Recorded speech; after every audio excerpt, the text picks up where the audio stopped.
Yeah.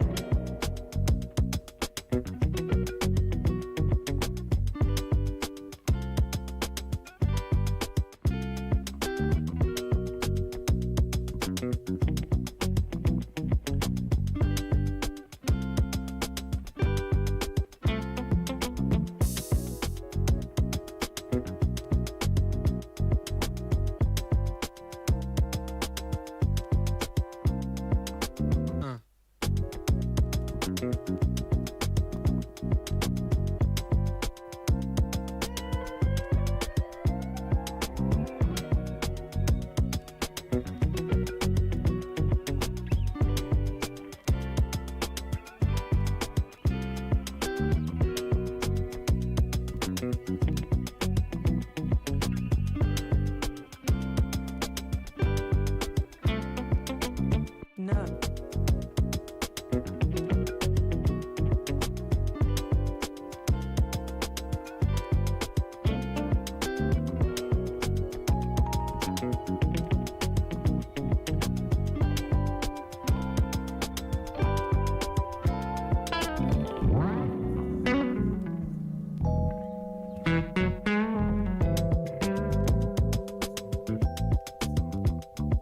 No.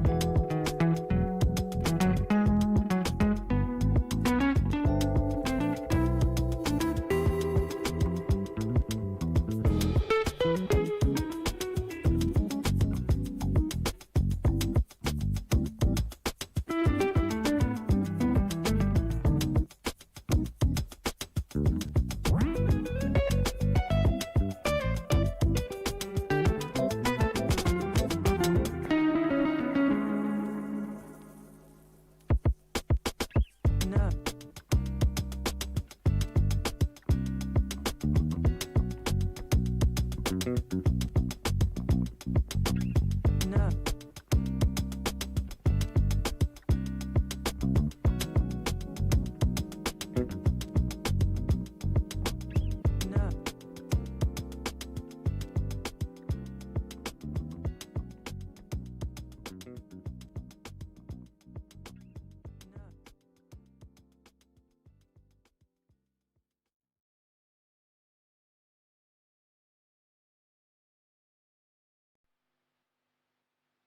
Yeah.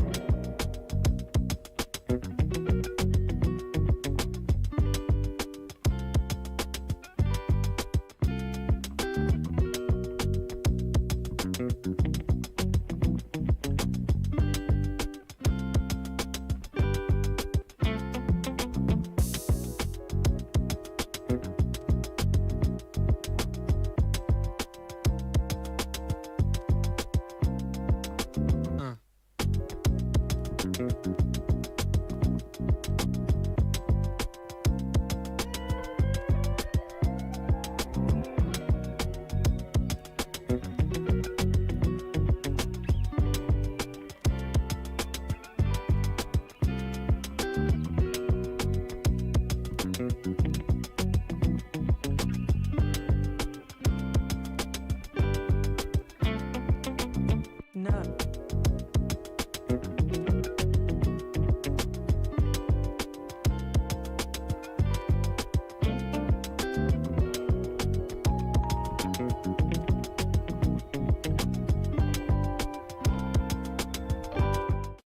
What up, y'all?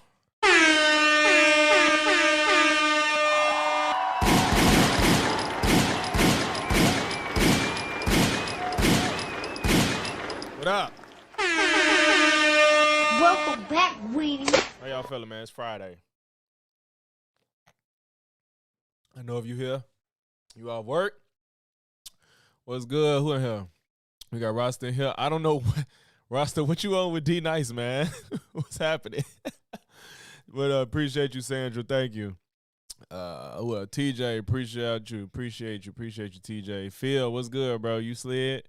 Goat James, thank you. Blue Eagle, what's good? The person that doesn't have a name, and I can't say anything. What's good, Chris? Zader, what's good? Yeah, person, you ain't got no name. I don't know how I can address you. I guess we're gonna call you no name. How y'all feeling, man? Woo! Y'all on, man. It's so funny, y'all. Like I in the lineup today, the first thing I had on that I knew I was gonna talk about was uh Stephen A. Smith. And then like he was one of the first things I had. And then I see Steven Crowder come out and come to the barbershop, and it looked like he just went to a black barbershop to be racist. That's what it looks like is happening from the clips I've seen. I don't really mess with Steven Crowder like that, but I see, bro, yeah, it said you had deleted his comments and you hit him in the chat. I'm like, dang. So yeah, then Steven Crowder came out. Then Stevie Knight did a reaction, and I'm like, oh man, so just all the Steves just want to tweak, huh? I don't know. No, let me be fair. I don't know if Stevie Knight gonna tweak in this reaction that I want to look at. But nonetheless, man, I appreciate all y'all, man. But there is one person that we have to give the utmost, the biggest thank you. And it's Mr. I could care less himself. Cause I can't lie. Bro, help me get to the 5K. With a little bit of ease, bro. Help me get to 5K. But I could care less. Hey, man, we did it. We did it, man. That's how he don't want to feed kids, but he feeding mine. He don't seem to care about black folks, but he care about me enough to help me make these milestones. Cause yeah, bro out here tweaked at the right time. And y'all remember I was off. I had more days off too. So it was magical, man. It all happened together. It was a perfect symmetry, man. Everything happened. Shout out to the 15 in here. Make sure y'all like the stream, man. So Lord Jamar did it. He ain't on here, but yeah, I don't have no Lord Jamar on the. I should have got the gravity. That's what I should have put on the soundboard. Everybody that helped me make milestones. Jamar is the one that got me monetized. Yeah. Jamar got me monetized. Stevie got me to my 5K milestone. I'ma get the Lord Jamar gravity. I'm gonna put that on the soundboard. That's the other one. Yeah, Rasta, I forgot. I gotta give him his kudos too. Gotta give him his kudos. Low IQ. Yeah. Thanks to that, we got the monetization. But since the MVP of this month has been Stevie Knight, and thanks to him, he's helped me reach the 5K. Let's do the first reaction is gonna be Stevie Knight, and so this is about Stevie Knight is gonna react to Ghostface Killer's son rapping, and it says "Say It Ain't So." Ghostface shaking my head. I don't know what he's gonna say. We're gonna see, but for those that don't know, Ghostface got like three sons, I think, and one of them is gay, and he's feminine and gay, so he's rapping and he's dissing Ghostface, and he's like I said, he's pretty feminine about it. And thank you, Rasta. Yeah, I did put in the work. I ain't sleep on it. Yeah, so Ghostface's son is dissing him because I guess Ghostface don't rock with his son because he's gay. And I heard that song, and I ain't gonna lie, the man was rapping. Like, he was rapping. Like, the flow was good. Like, the cadence, the rhymes, it was decent. Like, whether you like gay rappers or not, like, he was spitting. Oh yeah, Stevie got ABBA in the stream too. He got ABBA in the stream for me, man. That was lit. That was lit. Got ABBA to come through the stream, man. But yeah, so let's see what he has to say about Ghostface's son rapping and dissing Ghostface while doing so. This should be interesting. So this is interesting.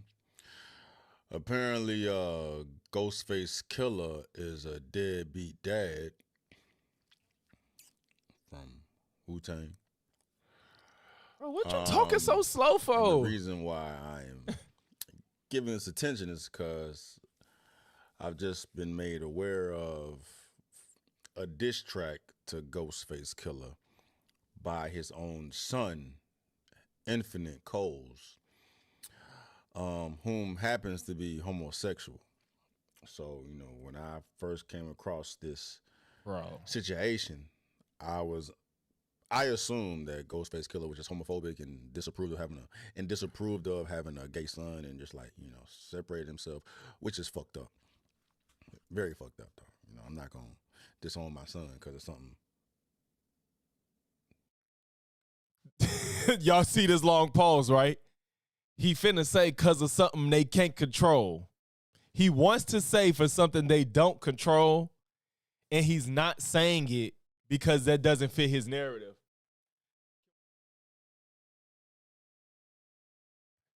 He doesn't want to ruin his narrative because he can't say that they can't control, because a lot of people on the right think being gay is because you got taught to be gay and it's not natural. That he can't control. Yeah, said it. But Another that hesitation, that's That what was that so- hesitation was for. The right does not believe that. A lot of my people son on the cause right, of I should say. That he can't control. Mhm. Another conversation. That would suck, bro. Like, would you rather have a gay son or a whore daughter, bro? That's What the fuck does that? Why did you just bring that up? That's not the topic of conversation right now. another day. But anyway, I wanted to Another know day. what led up to this diss track, bro. So I had to get on chat, and apparently Ghostface Killer's son's name, I don't know if it's a stage name or his rapper name, but he go by the name of Infinite Coles. Anyway, what's going on? Infinite Coles recently made public accusations against Ghostface Killer, saying he has been a deadbeat dad. That's terrible. It's one of the worst things you ever call a man, a deadbeat dad. Bro, it be Stevie videos, bro. I think it's his videos that be low, because the next one might be too loud, but I'll do it just to for it to work right now. If you identify as a deadbeat dad, then fuck you, right? But deadbeat dad is a term thrown around loosely depending upon the mama, right? You know, a woman scorned is a motherfucker, dog, and they will create a narrative, right? A lot of deadbeat dads may seem to be deadbeat because the mama won't even allow the goddamn daddy to come close to the motherfucking baby, bro. But another day, night talk. Infinite claims that he hasn't had a full conversation with his father or seen him in over 15 years. He says he reached out many times, texts, messages, but got no meaningful responses for years. I hope he played a song. If he don't play it, I'ma play it, because that song was a little fire. He alleges neglect in various forms, lack of emotional support, lack of financial or basic living needs being met, light, gas, etc. Infinite says he isn't asking for money, but rather attention, love, and a real relationship. He also talks about the harm this has caused him personally, emotionally, mentally, including how he made me hate myself growing up. Ghostface has not, based on what's been reported, given a detailed public statement responding to all of those specific claims. At least in the sources I saw, there's no public detailed defense explaining why the alleged lack of contact or support happened. The question of sexuality, the fact that Infinite is gay is part of the story. He says that his father's distance or neglect is not solely because he's gay, but his sexuality is one factor in the overall pain and isolation he's felt. Some reports mention that Infinite suspects or feels that Ghostface's attitude towards his sexuality contributed to the breakdown of the relationship, don't play the song. or that it made speaking out harder for him until now. He is. However, there's been no strong public evidence offered so far that Ghostface explicitly rejected or condemned Infinite because of his sexuality. Only that Infinite feels his father didn't show love or engage with him. The difference being that feeling neglected versus overt rejection are not the same, and what's public so far tends more toward the former, as told by Infinite. All right, so he just felt like he's neglected. So, okay, I don't want to cast no dispersions, dog. You know what I'm saying? I was guilty in assuming that he wasn't fucking with his son because he was gay. But then, like, why the fuck would Ghostface Killer? It don't even matter, dog. It could be any Well, guy. people could be. He was fit to say, why would he be a deadbeat? Because people ain't shit. Just because he a famous rapper don't mean he can't be a deadbeat. Them thing, bro. It could be any fucking thing, dog. It could be due to the mama causing drama. It could be any fucking thing, dog. But You gotta throw the mama under the bus, don't you? anyway, Infinite Coles dropped a diss track on his daddy called "Sweet Face Killer." I'm telling y'all, if y'all ain't heard this, this shit got a fire. Nice though. Right? Watch, you gotta be nice, bro. Your pops is Ghostface Killer, dog. It'll be nice. You better not be trash. What's good, Bo Flu? That's whack though, putting this shit public like that though, bro. But I mean, is it? I mean, if he rap, is dad rap? We gonna make a diss track and keep it at home? Anything for a motherfucking view. Got my view.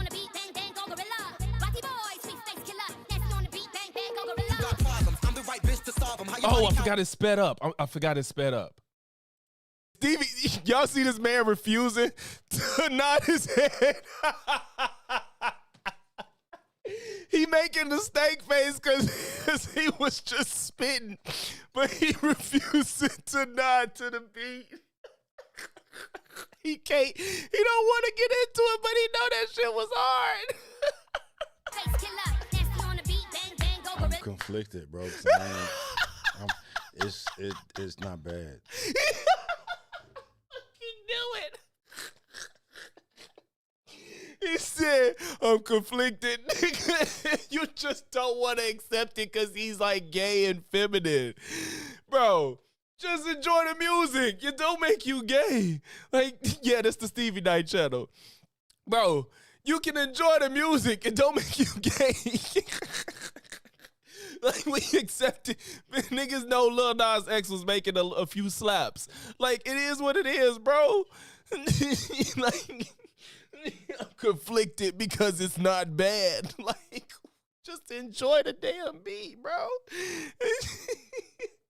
My stomach hurt because this is just like these people claim to be so secure with being masculine that just because a gay man can actually rap, and because if that was a woman, he'd be like, ooh. Like if that was Cardi or something, he would have just accepted it.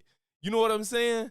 And now, because it's a gay guy, I'm conflicted because it's not bad. Like, what the God. It's not bad, bro. I mean, I would never listen to it again. See? It's not bad, dog. Like, yeah, I mean, clearly, you can rap. You can rap, dog. And this, he probably gonna pop just because everybody's so gay these days. They gonna fuck with this shit. And his pops is Ghostface Killer, bro. You know. Bruh, the irony in that though, like if what's the Ghostface irony Killer is like stupid homophobic and then ends up having a gay son, that's crazy. Oh, because that may not be the case. I That may was not saying, be is the we case. confirmed he's homophobic? But Well, you know, why wouldn't someone on that scale, a Ghostface Killer, not fuck with his son, bro? I hope he ain't finna try to find a reason to justify it. And what do you mean? Why would excuse me? Having money doesn't make you a good parent. Like, what do he mean? Somebody on that scale be a deadbeat? Like, people is who they are, whether they got money or not. Something must have happened, dog. But anyway, like something must have happened.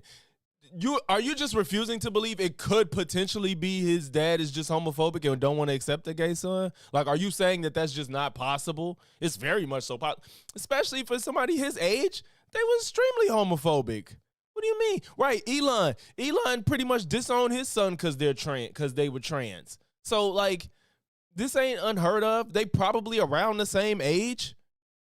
It's like that demographic is pretty they can be homophobic. So. It's not bad, dog. It's not ass, bro. I'm glad he I will give him credit for not trying to front, because if you like rap, you can't just sit here and be like, nah, that was trash. Like, no matter how you feel about somebody being gay or whatever, you can't deny how hard that little freestyle was.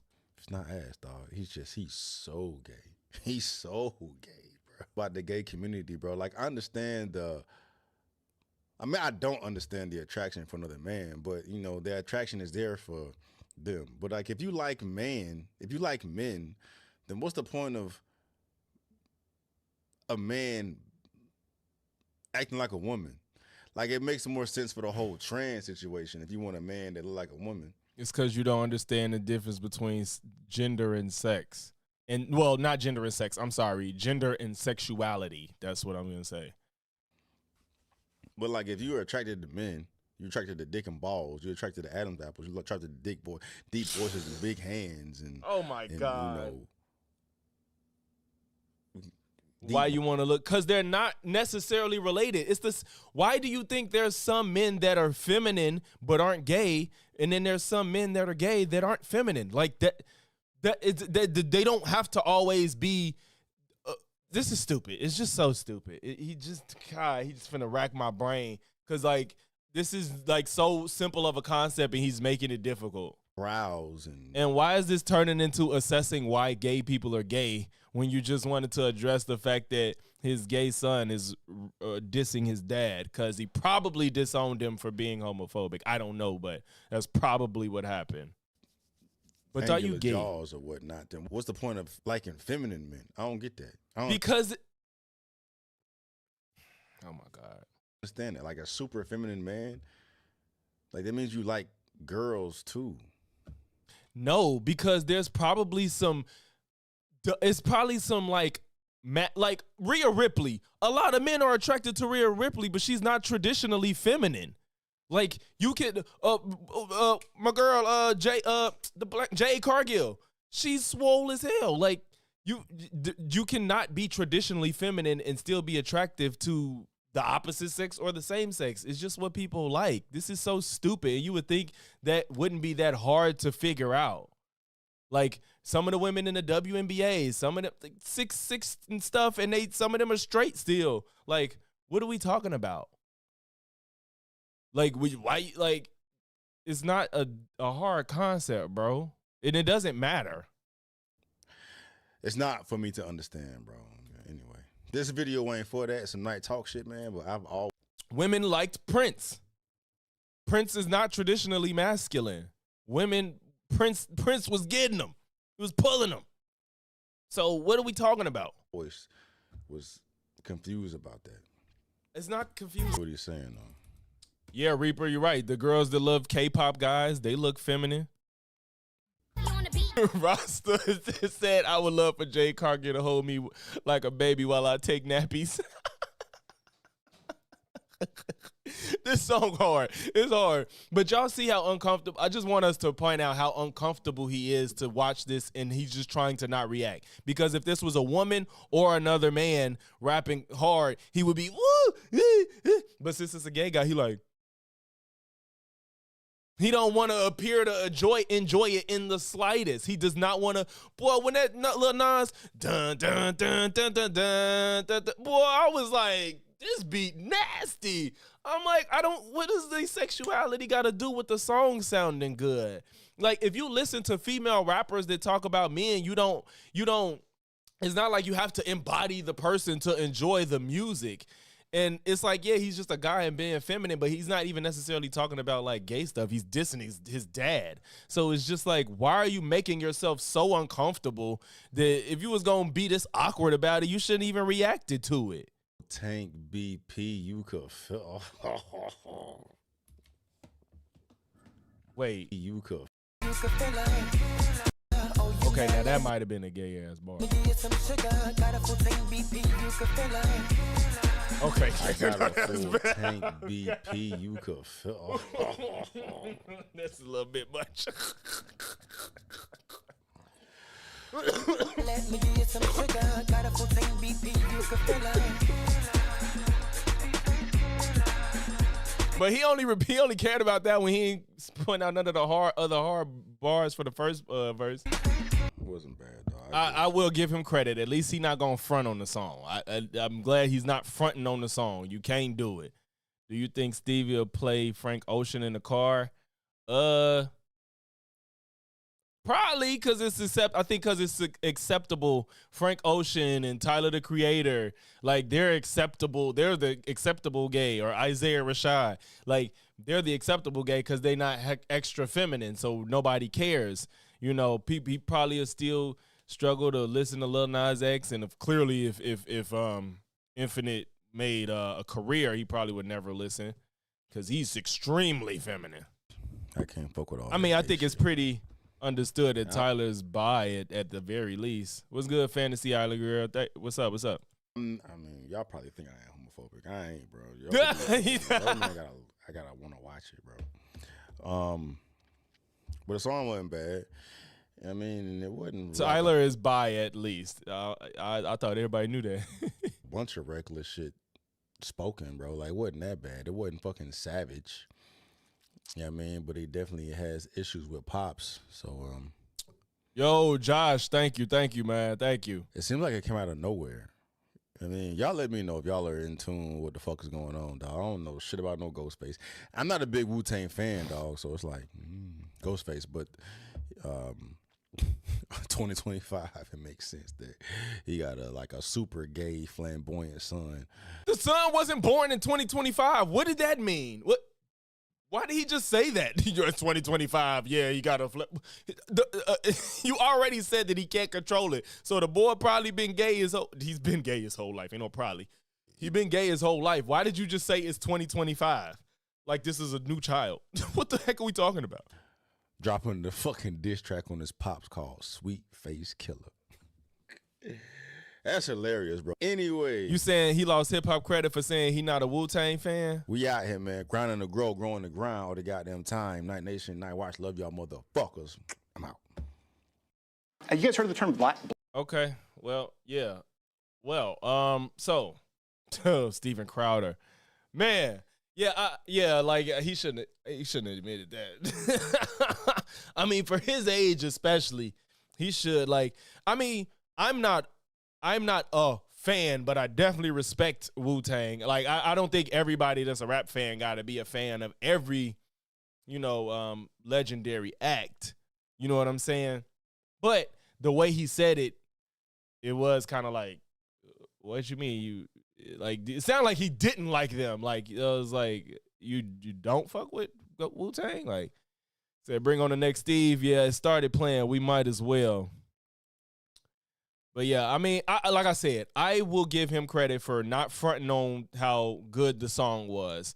But I just think you sitting there just making a stank face, which we all know means you think it's going crazy, and to just not have any other emotion because you're fighting back the fear of being seen as gay is just so weird to me. Part of me might double back and go look at his I saw some of his critique of Mauna Leo's song, what's it called? Black Salon. I think it's called Black Salon. More money, more money. Appreciate you. Oh, that's loud because I'm sorry because Stevie talk low. Bubba Winch for the $5 super chat. Congrats on 5K. I appreciate the conversations you're having. They're much needed. Thank you. I appreciate it. I'm trying to, man. Open and honest. Keeping it real. You know what I'm saying? Thank you. Thank you for the $5 super chat. What's up, Ali? Thank you. All right. So, yeah. So next we got Steven Crowder, who apparently went to a black barbershop, and the video is called Black Fatigue is Real, and I told them why. Black and white on the gray issue. So if y'all don't know Christian, I read your name, Chris, and I was trying to say Steven.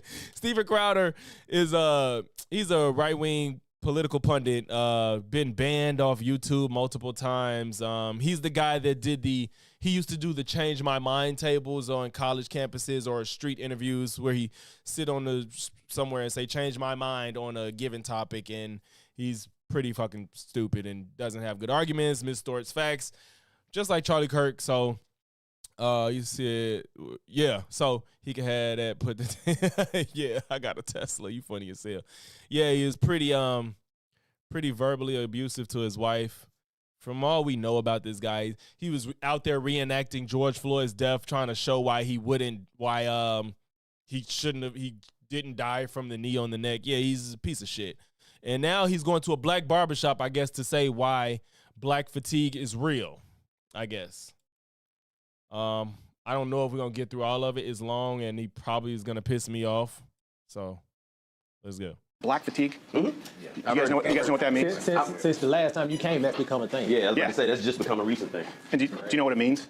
No, I'm not sure. White people are 12 times as likely to be killed by a black person the other way around. I'm just going to shoot you straight. It's not even close. Where? Across the country. Ain't nobody coming after you. You know what I'm saying? Like, nobody tripping on you. But these people are just as scared as... Thank you, the lovely Chanel, for the $5 super chat. New subscriber, made it in time for the 5K. Congratulations. Thank you, Chanel. Appreciate you for the sub and the super chat. Thank you so much. Some other folks. They are if they get on a bus.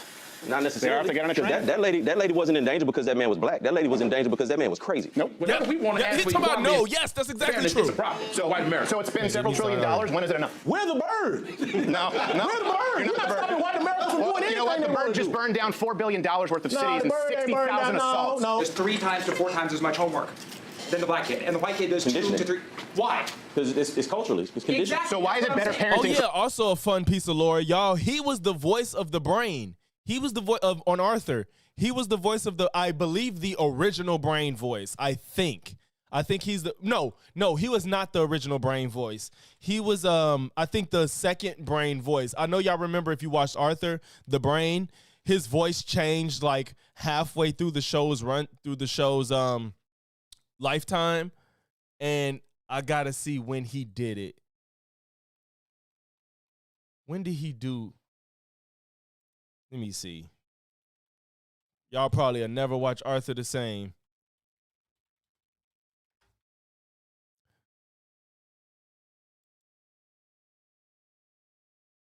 Seasons 5 and 6. So just 2 seasons, he replaced he was only the brain's voice in season 5 and 6. Okay. It was 5 and 6.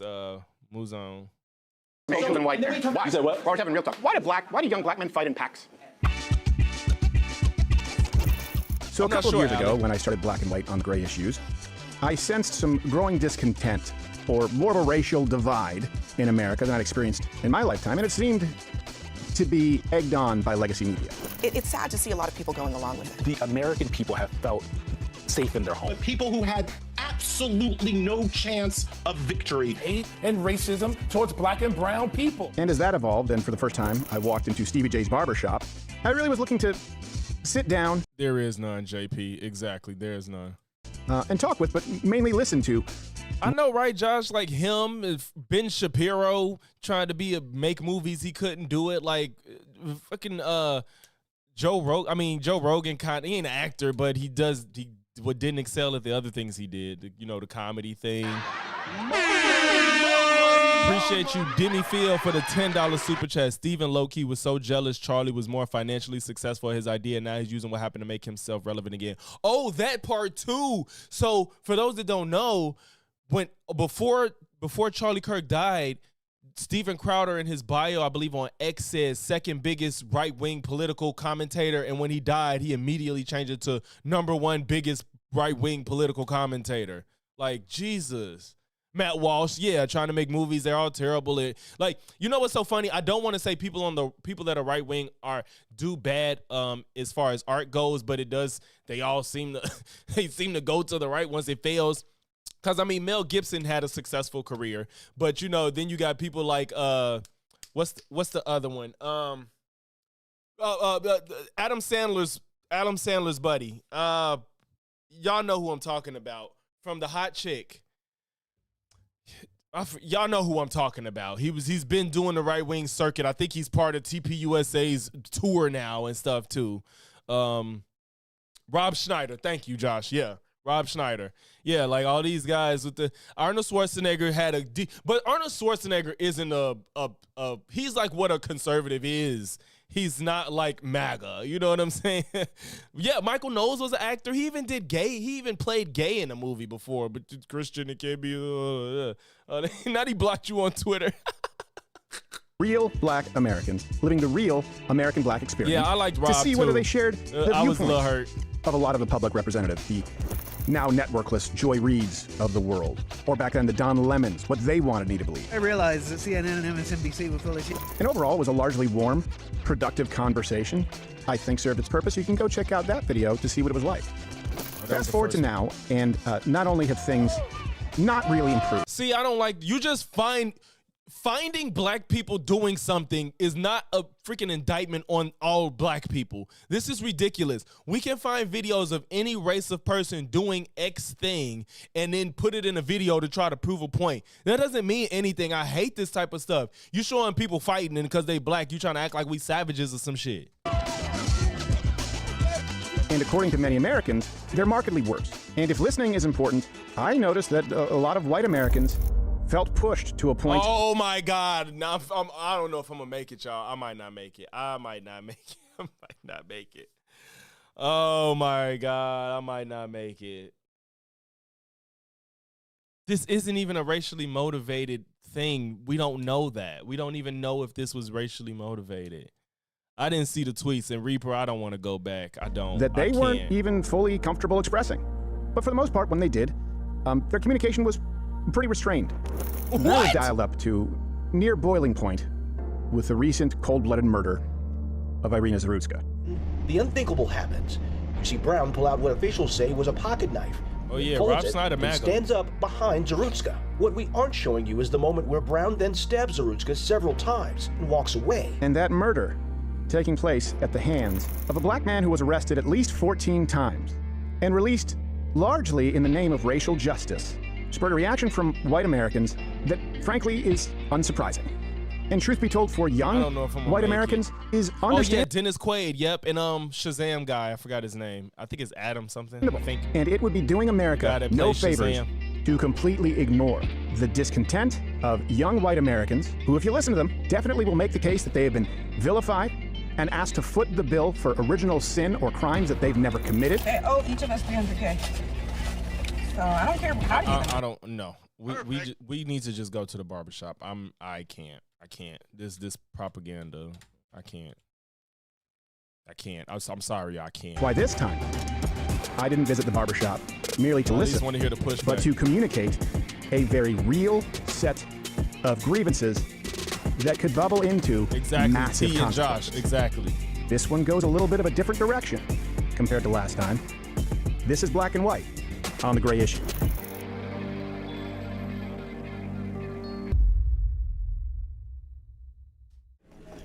And that's Stevie right there, the blue shirt. Blue shirt? Oh, Yes, Steven. sir. I met Cedric. I think I scared him. I think he was. How you doing, man? Hey, Doing all right? Yeah, man. How you doing? Good to see you. I need it. You guys all have your beards nice and right. I've never learned how to do this shit. It's because people come here. Oh, I see what it is. It's a power move. You have me sitting lower. Yeah, so we can all look down. You're in a regular chair and they're in a barbershop chair. Of course they're higher than you, dumbass. No, thanks. Well, they said you guys got some people coming in here after the last one?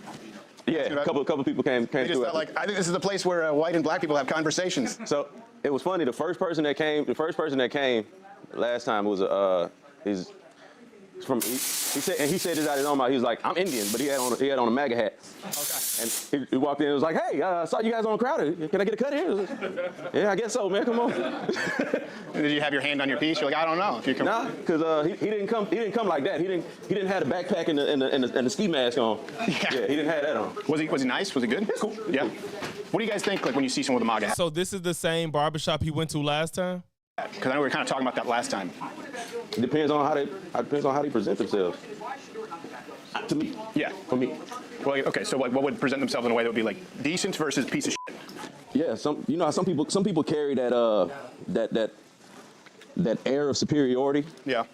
And if you present that to me, I'm very conscious of that. If you present that to me, I'm gonna respond appropriately. Yeah. Right. That's just me personally. What would be like an air of superiority, like? Just like certain things you say in conversation, and like you said, just in the physical nature of these chairs. Well, in conversation, you can physically go up and down and put yourself above or beneath. So when people do that kind of stuff. Yeah, it's funny that you mentioned that, because I actually, when I do the change my mind and sit with people, I actually kind of slump my shoulders and deliberately kind of make myself smaller, just to not. It's like, what is it, the crab that has the red under its claws is showing danger? Yeah, last time it was Dallas. I saw they had the Mavericks posters up, so I guess if he went to the same place, yeah, it's Texas. So I don't wear red, because apparently that signifies poison. But yeah, no, there's all these body language experts now. You watch on TV, and this seems like horse shit. Like, he looks to the left, so you can tell he's lying. Yeah, some of it is horse. It's like, I saw him on camera. He killed his girlfriend with a butter dish. I don't give a shit what he says. He took too long to say that answer. He had to think about it. No, he's thinking about what he wants to say. Yeah.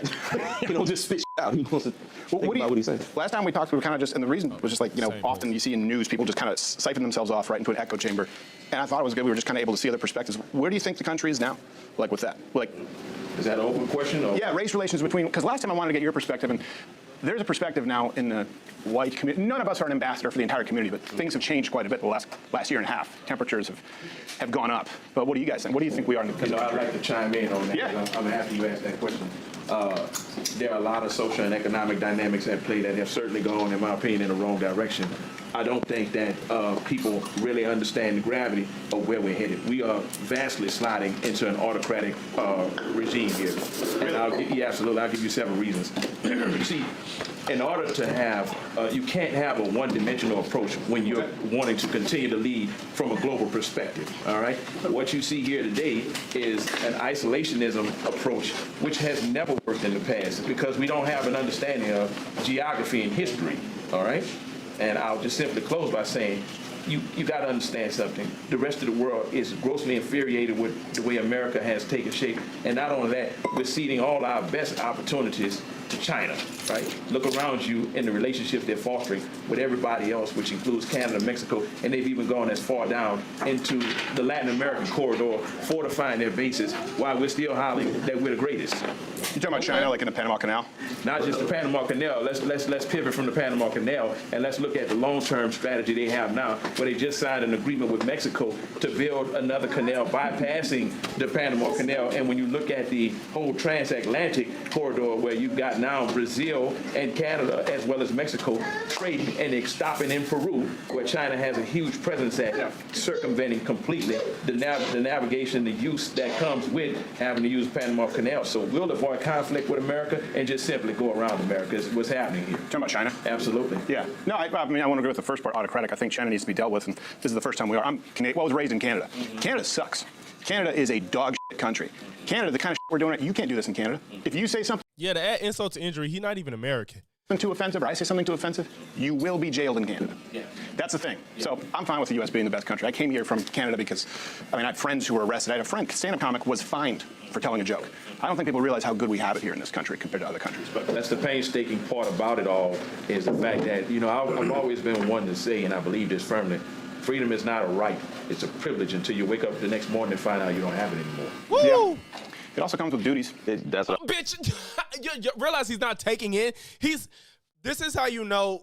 You know what? I never really watched Steven Crowder at length. I haven't watched him for a long time. And a lot of when I do see him, it's a lot of, hold on, y'all. I'm having a sneeze attack right now. I'm trying to keep it together. A lot of times when I see him, I'm like, is he genuine or is he always trying to be funny? And right now I know he's not genuine in his conversation.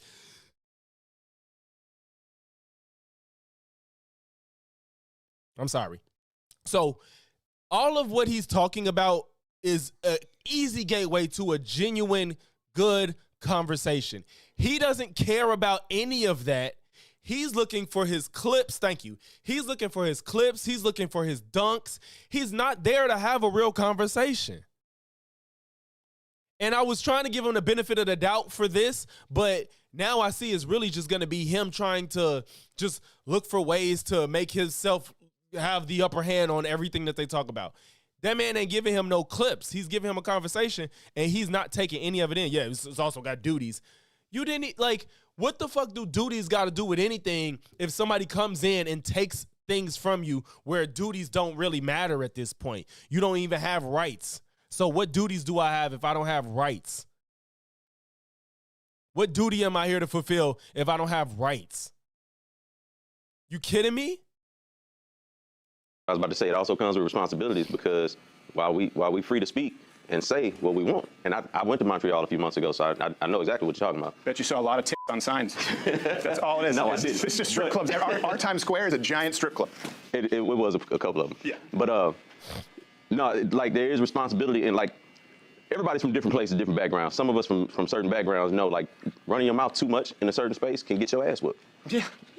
You're free to say what you want, you're just not free from the consequences. The consequences that come with you saying the wrong thing at the wrong time to the wrong person. Yeah. And that's where we all have responsibilities in what we say and when we say it. Yeah. The problem, though, and I was kind of talking more domestically, the problem with that idea is. Shout out to No Name for the $2 Canadian. You a good man, Mr. Logix. Thank you. I don't know why I didn't trigger the my thing, but I'm sorry. I don't know why I didn't trigger it, but yeah, thank you for the super chat. No name. A lot of people are offended by different things. And so people get their ass whooped for something they didn't say, right? That's a real thing.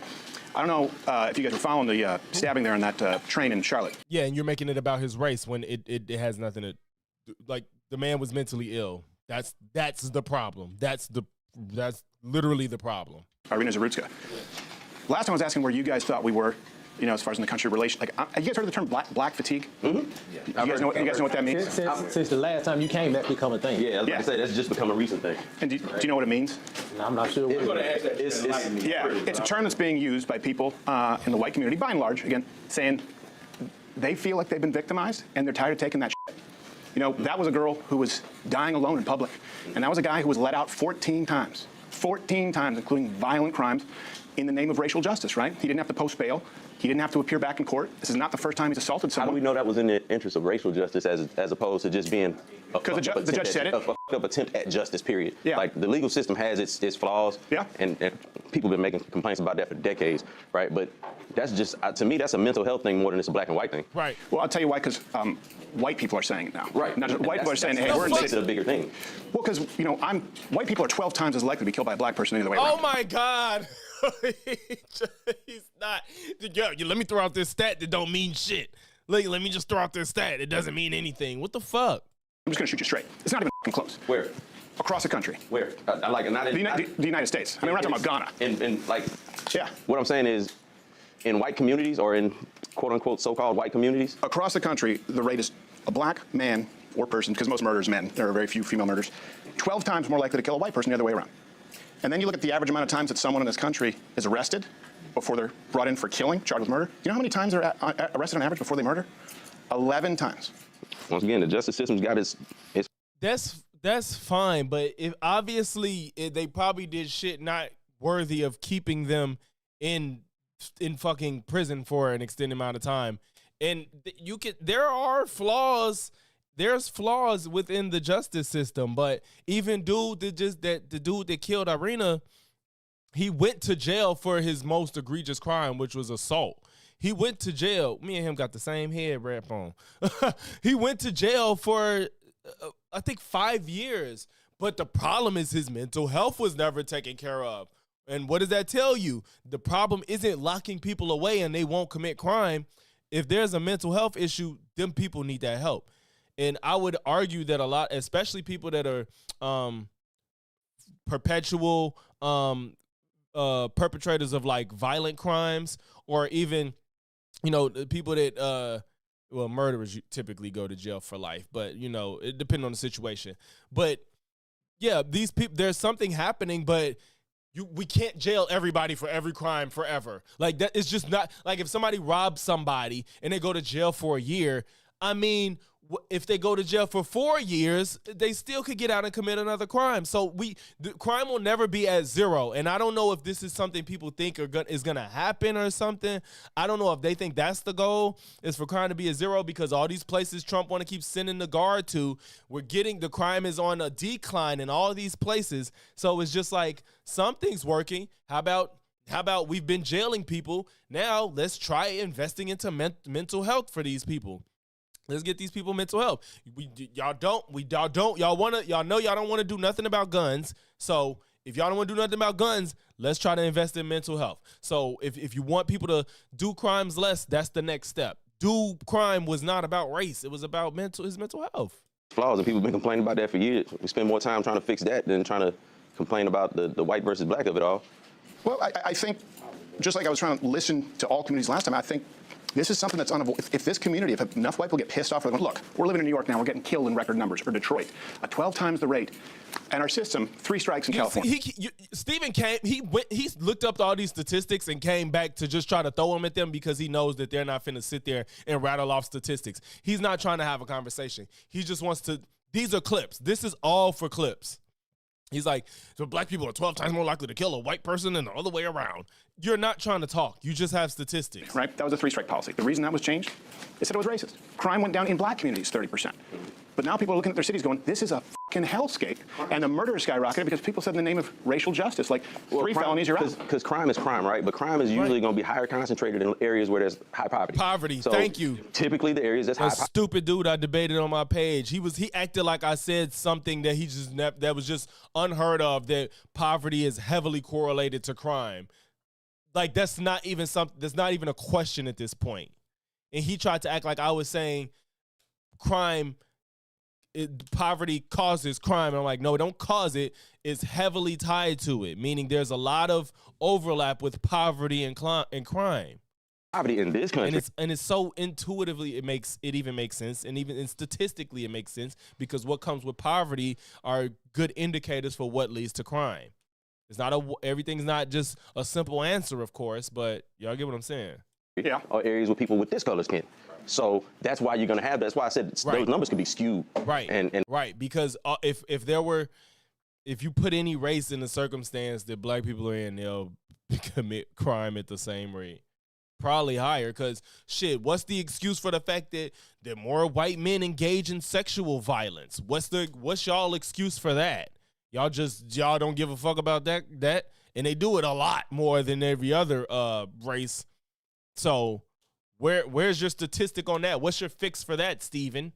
Made to manipulate to look like, oh yeah, that's why I said in suburban neighborhoods, white people are not in danger, and that's what this kind of fear mongering tells them, is that you're in danger because you're 12 times more likely to get killed by a black person. You live in ain't nobody coming after you. You know what I'm saying? Like nobody tripping on you. But these people just as scared as the other folks. They are if they get on a bus. Not necessarily. Oh my God. That lady wasn't in danger because that man was black. That lady was in danger because that man was crazy. Nope. Yep. That man. What do you mean? No. That is why. Was mentally insane. But why was he back in family members? He had his own family members call the hospital to try to get him committed. He told his sister he killed that woman because he thought she was trying to read his mind. Yep. Why was he let out? Though? And I'm not saying so he said it happened because he thought she was trying to read his mind. That has nothing to do with his race. He was crazy. Because he's black. Yeah, I'm saying people look at it though. The judge said. No, because you looking at it because you want to. It's so funny that a lot of conservatives claim that the left have victim mindsets and they're acting like victims. Oh my God, she's white, so he tried to kill her. Obviously, that's not what happened. He's insane, right? We agree. That's not a black and white issue. He was deemed not fit to stand trial, right? Right. Now, so he should be institutionalized. Why are you acting like this is a racial crime, or even entertaining the idea that it could be seen as a crime of hate? Right. The IOU policy, meaning you don't have to pay bail. Mm-hmm. You don't even have to stay here until you're actually. You keep trying to put him in jail. He killed somebody. He's probably finna go to jail for life now. But before that, you can't. You can't put people in jail for life. What are we talking about? Convicted. You just say you'll come back. For crimes that's not murder. Right, which is messed up. Yeah, the judge, Teresa Stokes, black woman, said, well, this is about racial justice. We need to be softer on crime. So that's her reasoning. That's why he was out. And you can find dozens of examples. That's her misguided reasoning. And that's policy. But that's systemic, though, right? It's not representative of a whole. It's not. It's not. No, and look, we always have to say not all. Like, not all white people wear MAGA hats and are dumbass pieces of racist shit. But. Not all. Okay, so if you acknowledge that, where do we go from here? Are you gonna do the same for the other side? Not all black people are violent. Not all black people are murderers. Not all black people want to wear gold chains and Timbs. Whatever you finna say, does that logic not apply to every single demographic? That's what I want to know. We have all been accused of racism, sexism, misogyny, homophobia. What I'm saying is black fatigue is white people going, you know what? I know I'm not racist. And I know that we're dealing with record crime, and I know that I'm more at risk. And they have negative interactions, and they're constantly told that they're not allowed to voice their fucking opinion because they're white. And if those people get this off, like that's where we actually could end up with some kind of, I'm telling you, I see this brewing. I see people who were milquetoast white suburban who are becoming actually racist. Now, not all of them, but I've seen people actually become racist because they get mugged, their store gets looted, and nothing gets done. They're going, and if I say something, it's turned into a race. I'm telling you what, that's where it's coming. But it's, again, if you look at race first, you're the problem. The shit is about poverty. That's why a lot of people that are liberal or the Democrats, they want to help people not have to be scrambling to survive, because that inevitably will lead to less crime. Why are we pretending like black people that aren't middle class and higher aren't the ones out here committing crime. White people commit crimes that like more. I guarantee you, if you broke white people down into classes, social economic classes, I bet you the poorest ones is the ones committing the crimes. I'm sure you would agree, Steven. So why aren't y'all focused on trying to fix poverty? That's how you fix stuff from the root instead of trying to figure something out after the fact where people are dead or robbed or burned or whatever the situation may be. It's not even that difficult. You know what I'm saying? Appreciate you, PTJ. From. At what point do we have a talk and go like, okay, let's reform justice, but we have to be honest as to why it was reformed in the first place? This guy, it's not even the only one. It's every 3 days someone's being offed. Yeah, but at the same time, let's transfer that over to, And you still not worried about when white people out here offing people. Y'all literally don't care when white people kill white people or black people. Y'all literally don't care. Y'all don't bring up any of them situations. Y'all see how quick they didn't want to talk. To be fair, I don't know when this was recorded. It could have been old. Do y'all realize how quick these people tried to leave the guy that drove into the church and shot him at the church? They do not want to talk about that no more. He was MAGA, and he was, I could be wrong. I think he was Christian, but he was MAGA. They don't want to talk about that at all. They left that alone. And then when it is white on white, if they're not MAGA, they automatically are radical leftists that shot at Trump, that shot Charlie Kirk, and neither one is true. So y'all don't care about crime. Y'all just want to not victimize. Y'all want to make black people seem evil. That's what this is about. Yeah, I think he was an ex-Mormon. I'm not sure. It was a Mormon church he shot. I don't know if he was what's it called? You know what I'm saying? I mean, there's a lot of unsafe things in this world. Like getting mugged by a black person is not the paramount unsafe thing. There's school shootings, there's road rage, there's all of that shit. Yep. And the primary people that commit a lot of those are people who don't. That's true. That is a good point. Dude brings up race, gets offended, someone calls out he is leaning too much into race. Yeah. I don't have this skin. No. So if switch it over, if black people say, well, we getting fed up and we tired of all these school shootings and all of these road rage and all that, who do we say something to? Who hears our voice? And when does the white fatigue kick in? When does the white fatigue kick in? Well, we've been hearing about that's the point, right? We've been hearing about it all our lives, about white fatigue, about systemic discrimination. Nothing's ever been done. That's the problem. It hasn't been done. That's why we've done systemic justice reform that has led to more crime. Wait, so it's just get back? Is it just get back? Because, I mean, black people, they never got reparations. It's still a problem. Of course, people aren't as overtly racist as they used to be. But it's still an issue that's lingering, and y'all complaining about it, but don't want to do anything about it. God. Right, that's the reason for no three-strike policy. That's the reason for cashless bail. That's the reason for catch and release. The reason for it, in the wake of Black Lives Matter, George Floyd riots, Summer of Love, was we're going to reform crime, we're going to reform the justice system, and it's gotten worse everywhere it's been. And then when white people leave those neighborhoods, well, now it's white flight. If they come in, it's gentrification. And I'm telling you, there are a lot of people who are pissed off, and they're not going to sit down and have this conversation and be real about it. And they're going, well, what happens when someone has to keep their mouth shut about everything? Nobody tell you have to. That's how they feel. That's how they feel. I don't believe white people have to keep their mouth shut. I think white people don't speak up about a lot of the things that they do and they perpetuate that affects us negatively. That's the stuff that nobody wants to. That the issues aren't made about those things.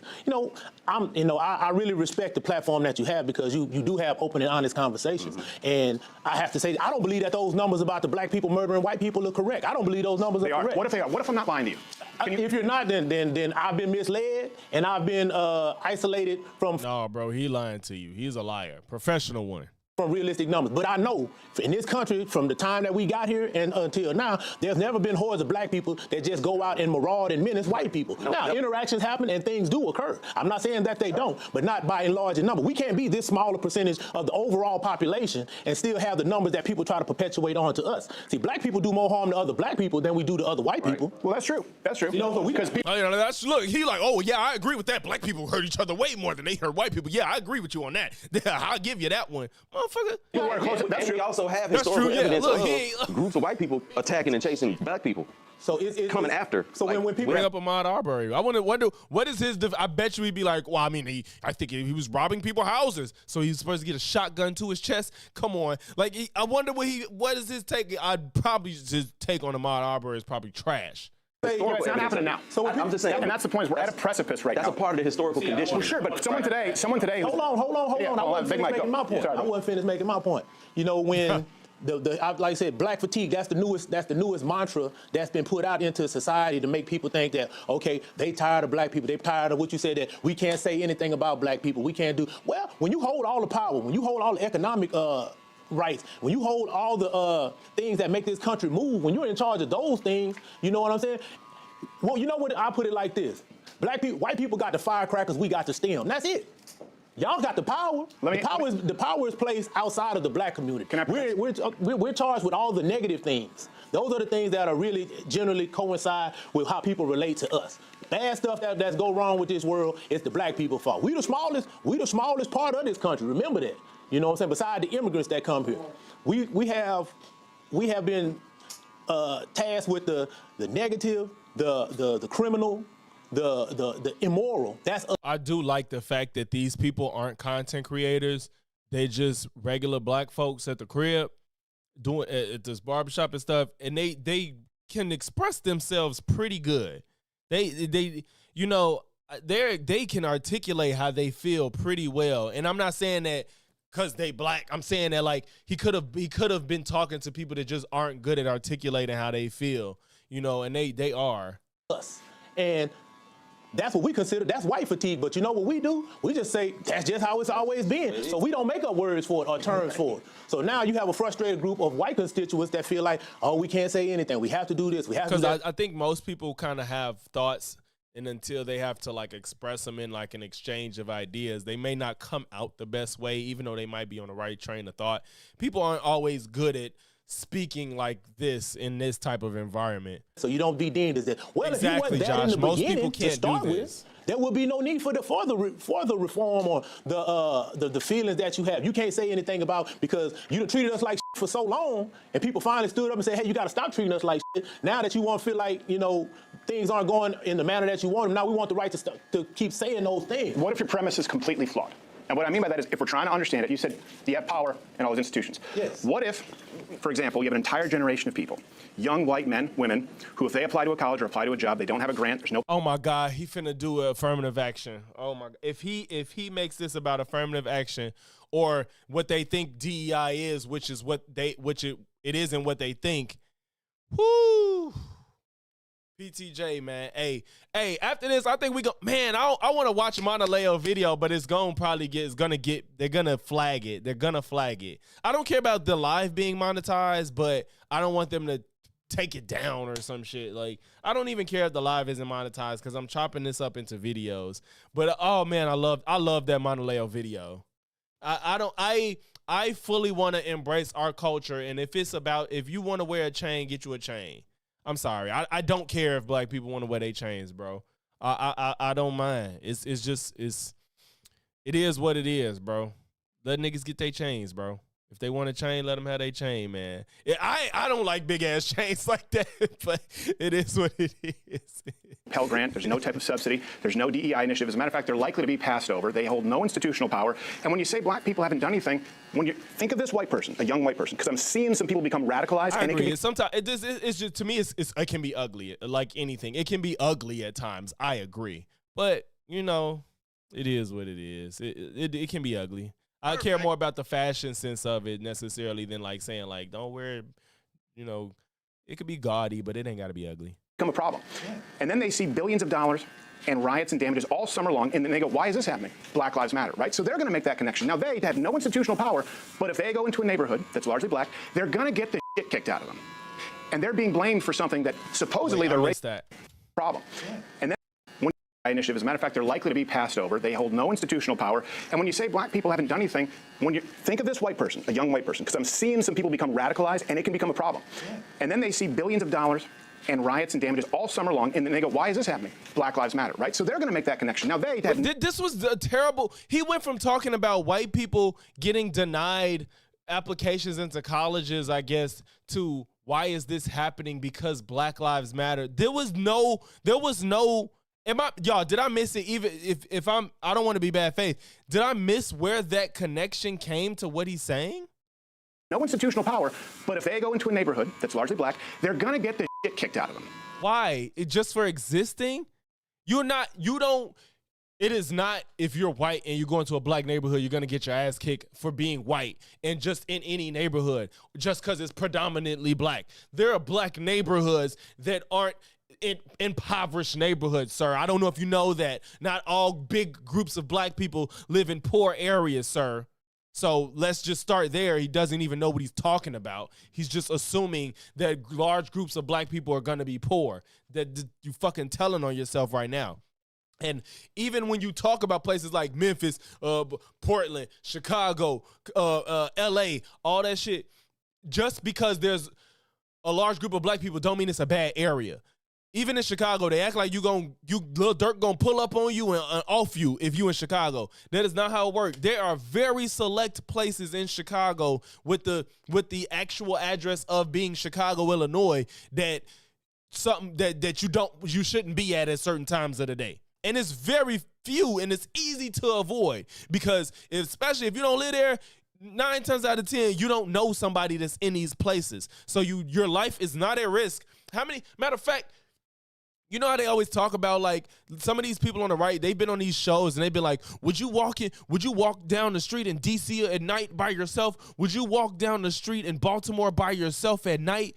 First of all, no, nobody does that. Second, where am I at? If I don't live in this city, why am I in the innermost areas of where maybe the wrong activities is going on if I don't have close ties to that area? Why the fuck am I in the hundreds if I don't live there or have family member that's there?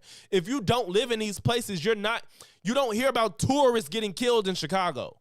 When the Chicago murders happen, is people that live in Chicago and they just in the wrong place at the wrong time. Ain't nobody just walking down the street in a rough neighborhood that ain't from there. That's not a thing. Yeah, bro. Shout out to the 50 in here. Like, this is so stupid. Tourists don't go to rough cities and get killed. But at least, and if it happens, it's probably some freak accident. It's not because of the violence that goes on in the city. Try and fuck you. And they're being blamed for something that supposedly their racist forefather did that they have nothing to do with. Rasta. You think we're ever going to have unity? This is the problem. Unity, if let's say your dad's a or your grandfather's a and you walk up and you slap his teenager. What did he say? Your dad's a what? Have unity. This is the problem. Unity, if let's say your dad's a or your grandfather's a Is he saying a dick? Is he saying a dick? That's what it looked like. And you walk up and you slap his teenager, you now have made that person hate you for life. And that's what I'm seeing with not even my generation. Younger people are going, I had nothing to do with this shit. They came up during the riots. They've come up under DEI, and they're seeing a 12-time murder rate, skyrocketing crime, and any proposals they make not holding institutional power shut down as racist. Now, why was DEI even instituted in the first place? Because for the majority of time that black people have been... I hope he understands exactly what DEI is, because Steven Crowder's probably finna respond mischaracterizing what DEI is. So I hope this guy knows. I don't think a lot of people know. Yeah, that example was stupid, bro. I said fuck you because you didn't know and you in the Discord. In this country and being free, we've been denied so much. Somebody somewhere had to put some things in place to provide access of some kind. If you believe that, that's fine, but you can't tell that young white kid who had nothing to do with it that he should just sit down and take it. Especially when they take what? He's not. Take what? He's gonna be okay. And then on top of that, again, these people are mischaracterizing it because you're not getting a position because of somebody less qualified than you. Because you know what? I'm sorry. If two people have, say, a white guy and a black guy, they graduated from the same school, they got the same major, they got the same GPA, whatever, and if that employer has a majority white staff and they said, well, these are white and a black guy, I'm gonna just take the black guy because I don't want to just have an all white staff. He is fully within his right to do that as a tiebreaker. Because the logic that these people have, they almost want to say that white people should always get the job first. That's the logic. Y'all really don't care about merit because y'all make these scenarios as if it's just a fucking high school dropout going against summa cum laude college graduate that they're not getting the job. And it's not what's happening. That's not what's happening. So if these two people are on even playing grounds and they say, I want more diversity at my job, I'm sorry, that person's just not going to get that job. I'm sure they won't struggle trying to get one elsewhere. It just you don't really want competition. You just don't want a black person to get a job over a white person or a gay person to get a job over a straight person. That's what y'all really don't want to happen. Because otherwise, when can we have a job, Steven? When can a black person that's qualified get a job? Since it's a problem where people have to weigh these things if they want a diverse workplace, which has been shown to benefit workplaces. They only care about their bottom dollar at the end of the day. That's what America's been telling us for the longest. The young white man that has not in my lifetime. DEI, the young person. That part, PTJ. He said if Steven Crowder walked through O Block in his prime, people would be afraid of him because he out of place. Exactly. You don't be a white person walking down O Block and just get killed or hurt. Like he said, mugs might think you got money or got some. You might get sniped from a roof if something happened to that person. You don't know what's going on. If you just see a random white person in the neighborhood, you ain't finna just whoop on them. I mean, granted, if it's maybe like 4 a.m., that's a little risky. But if it's like fucking 4 in the afternoon or something, ain't nobody finna mess with you, bro. Of this generation that you said that feels they're misled by the being mistreated by the DEI. I'm just using as an example. They don't hold any institutional power. Young white people don't. They don't have an advantage. Not yet, because they're young white people. They have an advance to where they're middle-aged white people, where the power comes. See, what black people, once again, when you got colleges that denied access to black people, you can't come here. Something had to be put in place. Well, look, y'all got to let some black people come in. Y'all can't just that started happening long before DEI. I said it, OJ. Long before black people were admitted into colleges. HBCUs. Hold on, let me say what I'm trying to say. My bad. I'm trying to make it clear. He's trying to do a senior Wences and talk through you. So I get it. DEI is just a new way of wrapping affirmative action. Yeah. Affirmative action had to be put in place because there was the access being denied. So the legislation had to be put in place. Well, look, we can't just exclude all of them. I'm allergic to it, bananas. And he's right. I'm going to tell y'all now so nobody's surprised. I've said in the video, I actually don't agree with affirmative action the way it was implemented. I'm not saying that it didn't help people, but affirmative action was a little faulty, just like the war on drugs and the 3-strike rule. There was flaws in what was meant to be something that was helpful. I'm not denying that the fact that affirmative action helped some people and it benefited some people and it was good. DEI is the better version of it.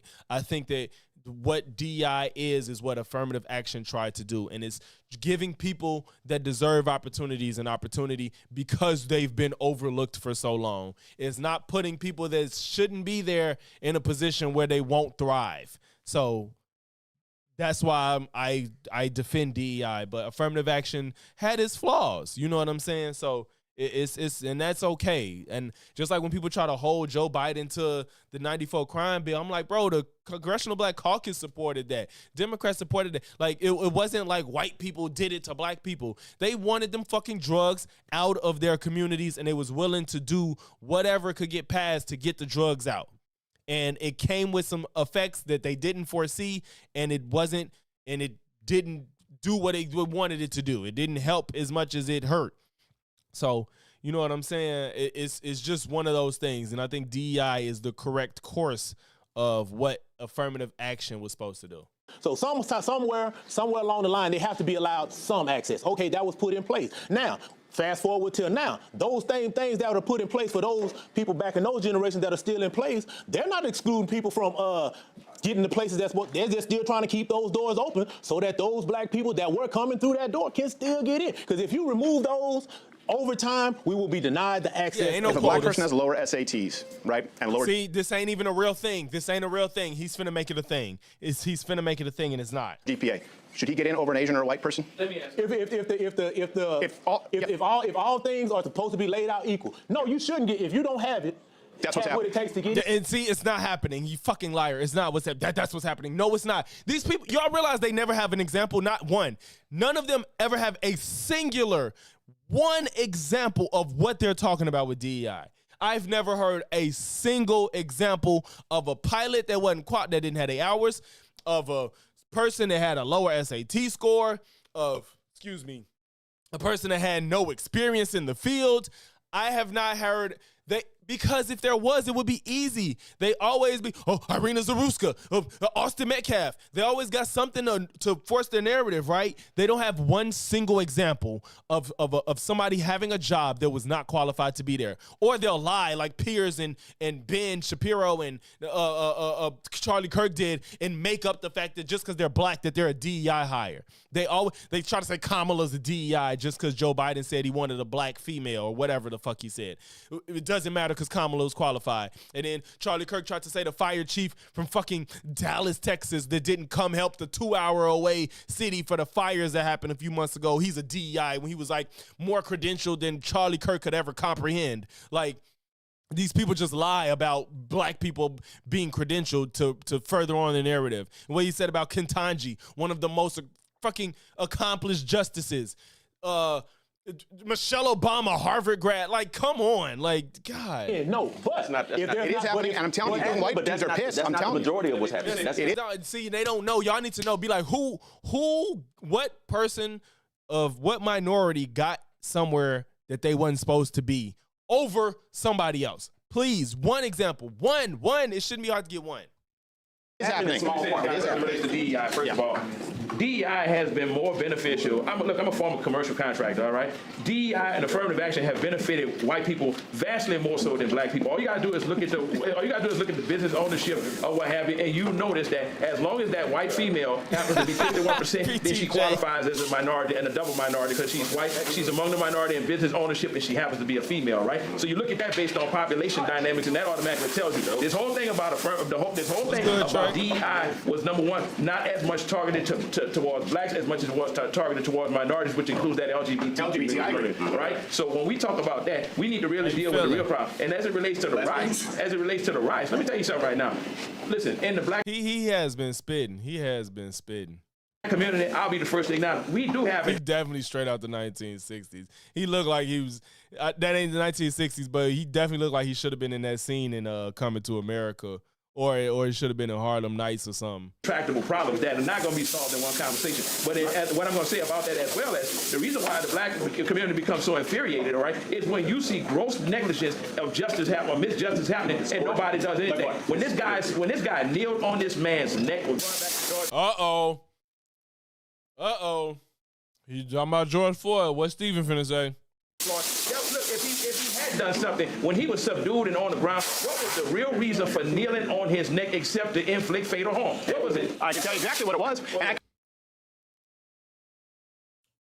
I need to prepare myself.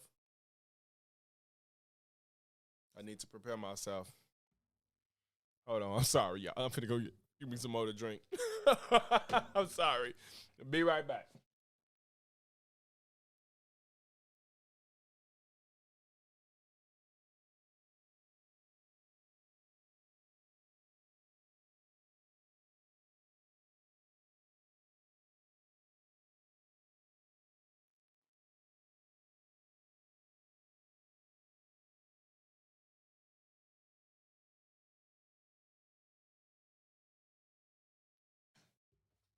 Just so y'all know, if y'all got a little something if y'all chilling in this Friday and you ain't got to be up, y'all better post something up, man. We chilling. All right. Whew. Let's see what's this stupid shit he finna lie about. I can tell you why you're not recognizing the problem. Because the opinion polls, and I'm not saying right or wrong, the opinion polls have changed on George Floyd since I last spoke with you. You know why?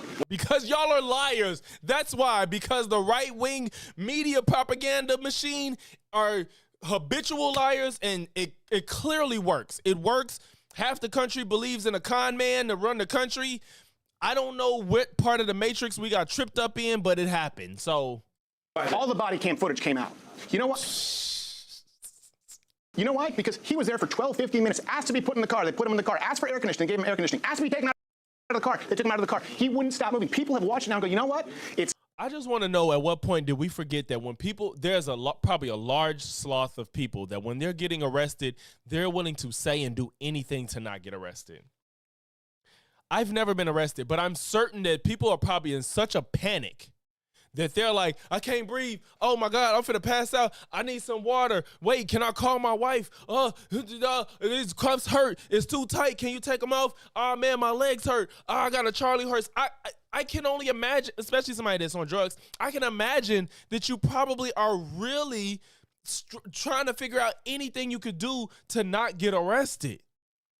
So them acting like George Floyd freaking out about being arrested is beyond the pale, and it killed him. First of all, and on top of that, for y'all to act like y'all so smart, what drug overdose have y'all seen, especially if you're dying from an overdose, where have so much energy?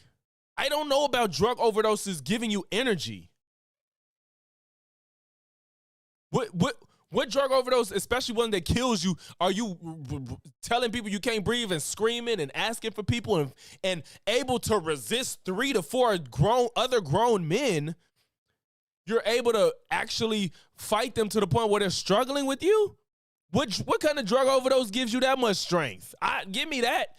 I need to see Novocaine. I still got to see Novocaine. Anybody see that movie? I wanted to see it with Dennis Quaid's son. Fuck Dennis. His son, Jack Quaid, right?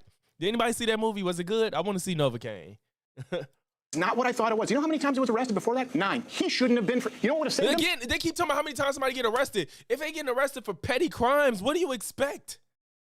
What do you expect? What do you want to? Do you want people to go to jail for life for counterfeit money or for selling weed? Like what? I'm not gonna lie. I don't know George Floyd's rap sheet. I know. Oh, I know he had an assault I know he had an assault crime. Even that, it's like, how long do these people go to jail to you? Just jailing people is just putting off them doing another crime, bro. Y'all not concerned with fixing the issue. 3-strike policy. He robbed a woman at gunpoint with a child in the house. And so white people look at and that's not okay. And I don't know if George did time for that or not. But if he did do time for that, he would still get out and could possibly commit another crime. And again, are you saying that this is all reason he should, like, you're saying he didn't even kill nobody this time. He's just excuse me, I'm not saying he's justifying, but he's like saying this as if like, well, he died because of his own faults. And it's like, well, no, Derek still didn't do what he was supposed to do. young white people, right, who you have to understand during COVID, this is a whole generation of people. White people did not have any fucking opportunities during COVID. They didn't get to go to the graduation, college, black, white, all of them, right? It's a generation that's pissed. That is true, Josh. Stupid thing is they bitch about him saying, I can't breathe, then saying he died of fentanyl. That's true. Because if he actually died of fentanyl, the words leaving his mouth would not be, I can't breathe. Rightfully so, they got screwed. I think we can agree on that. They're going, I watched my city burn down for a guy who was arrested 9 times and committed violent crimes against... This extreme language, I watched my city burn down. Bro, can y'all please relax? Ain't no city burned down. I'm not going to say no businesses burned down, but I'm sure that was not the norm. Like, these people are crazy. Women. What? Now, you know, let me that's a travesty of justice. He should be out in public. How many felonies does President Trump have on his record? Yeah, he was still allowed to occupy the most. No. Did he just say none? Oh, my God. I'm finna... Oh, no. No. He should be out in public. How many felonies does President Trump have on his record? Yeah, he was still allowed to occupy the most. No criminal felonies.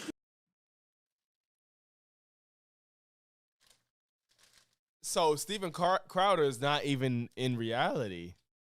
He's not even in reality. He's lying like he's in it. He's like, he's Benny Johnson in this bitch. Like, damn. I didn't think you would just most right-wingers don't even deny that he has the felonies. They don't deny that. They just, at least they'll say like he shouldn't have got him or they're fake or something. He's saying he ain't got him. He like, no, that didn't happen. What? He has no criminal felonies. He like, oh, man. Dude don't even want to talk to him no more. He like, this man ain't even accepting reality. On his record, yeah, he was still allowed to occupy the most. No criminal felonies.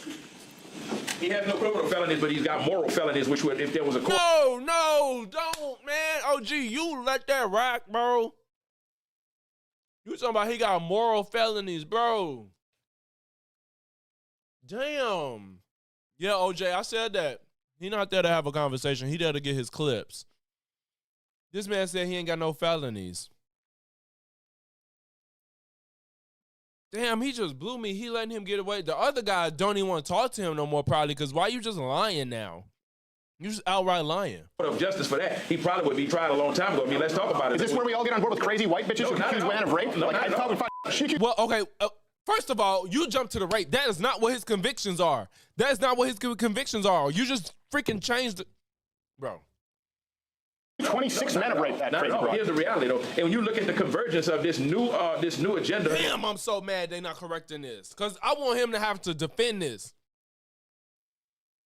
He jumped to the civil liability, which is also terrible, but that's not what he was convicted criminally for.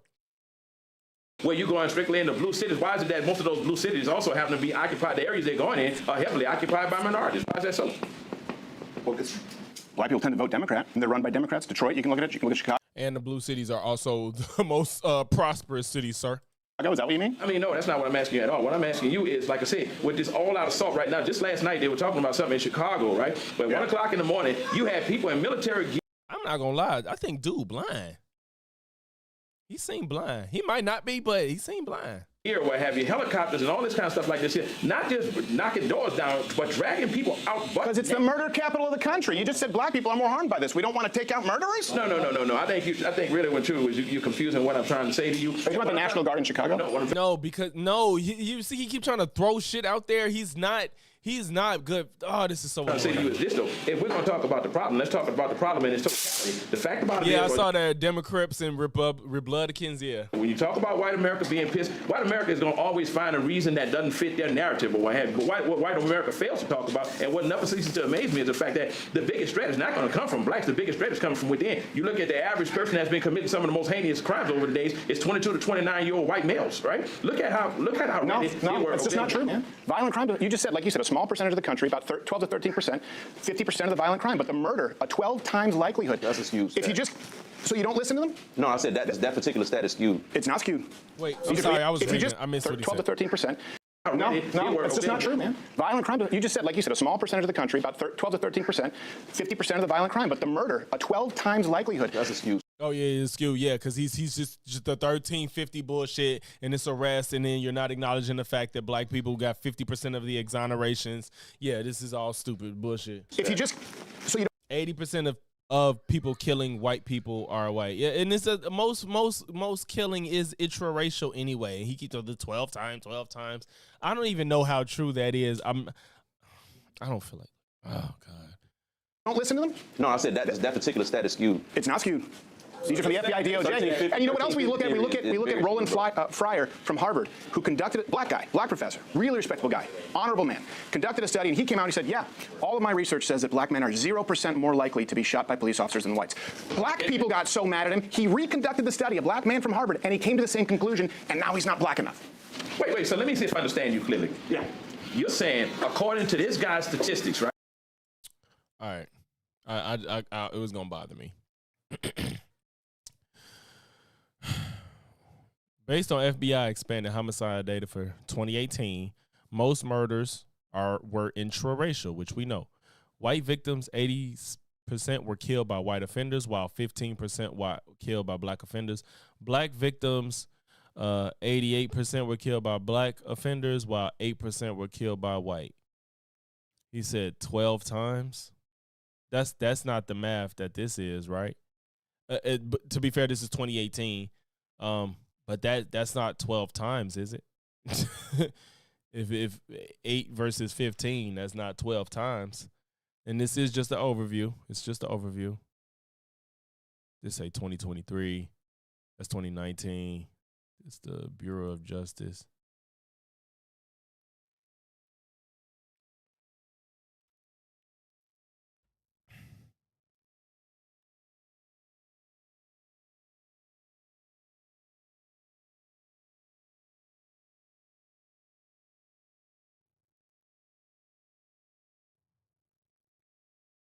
Okay.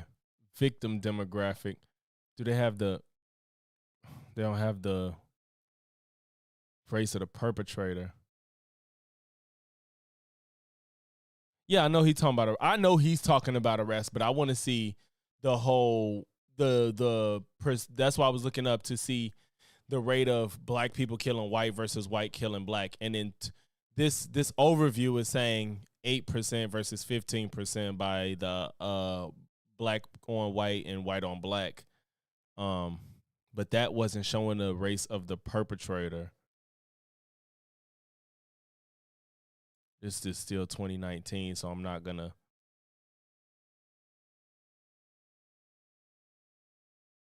This is just offenders and not victims.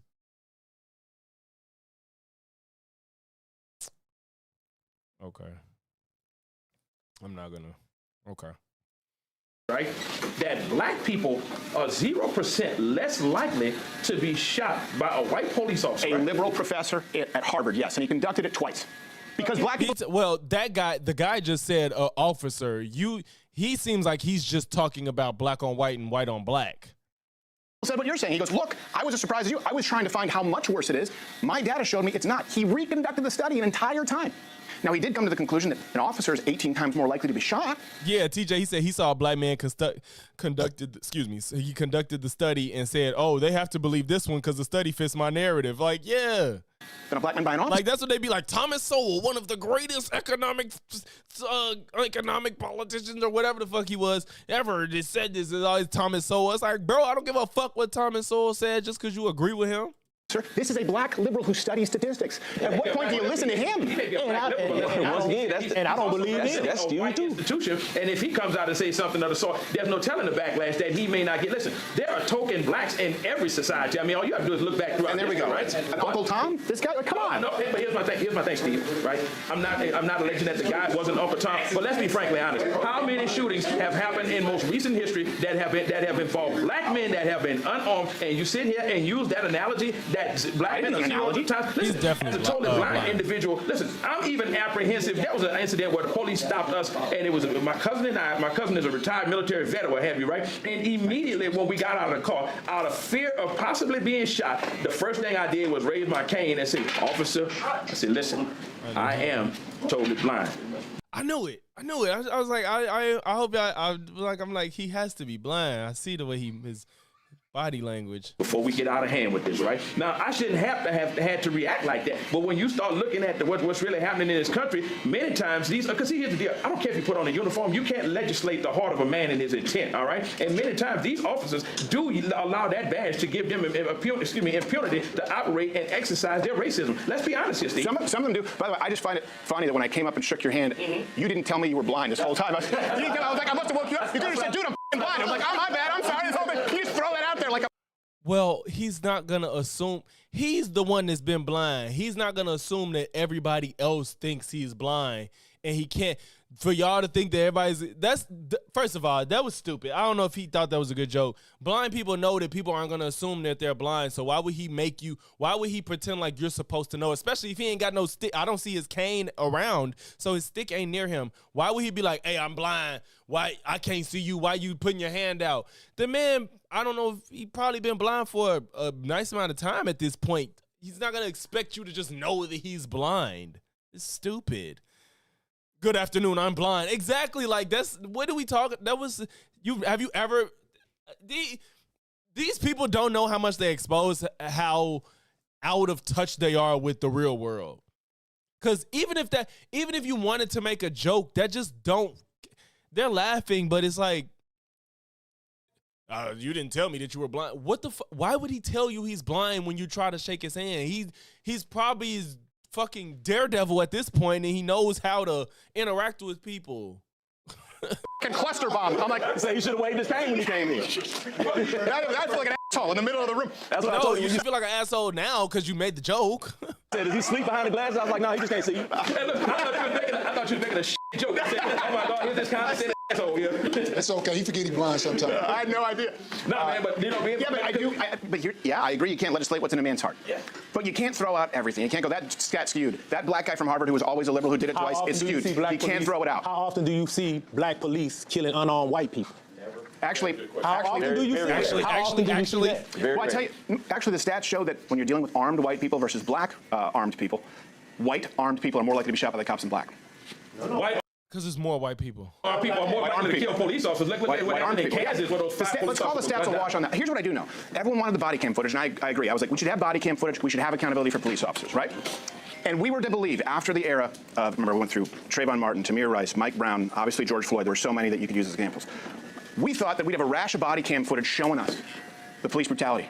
You haven't seen body cam footage of note in the last year. Once that footage came out, it's about a 20-to-1 ratio where you see someone getting violent with an officer. We have not seen what we thought we would see. And now people are going, okay, so maybe not the body cam footage, right? We thought we'd see all the abuse.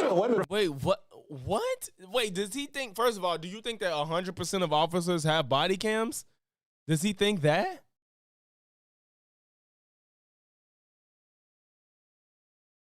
What?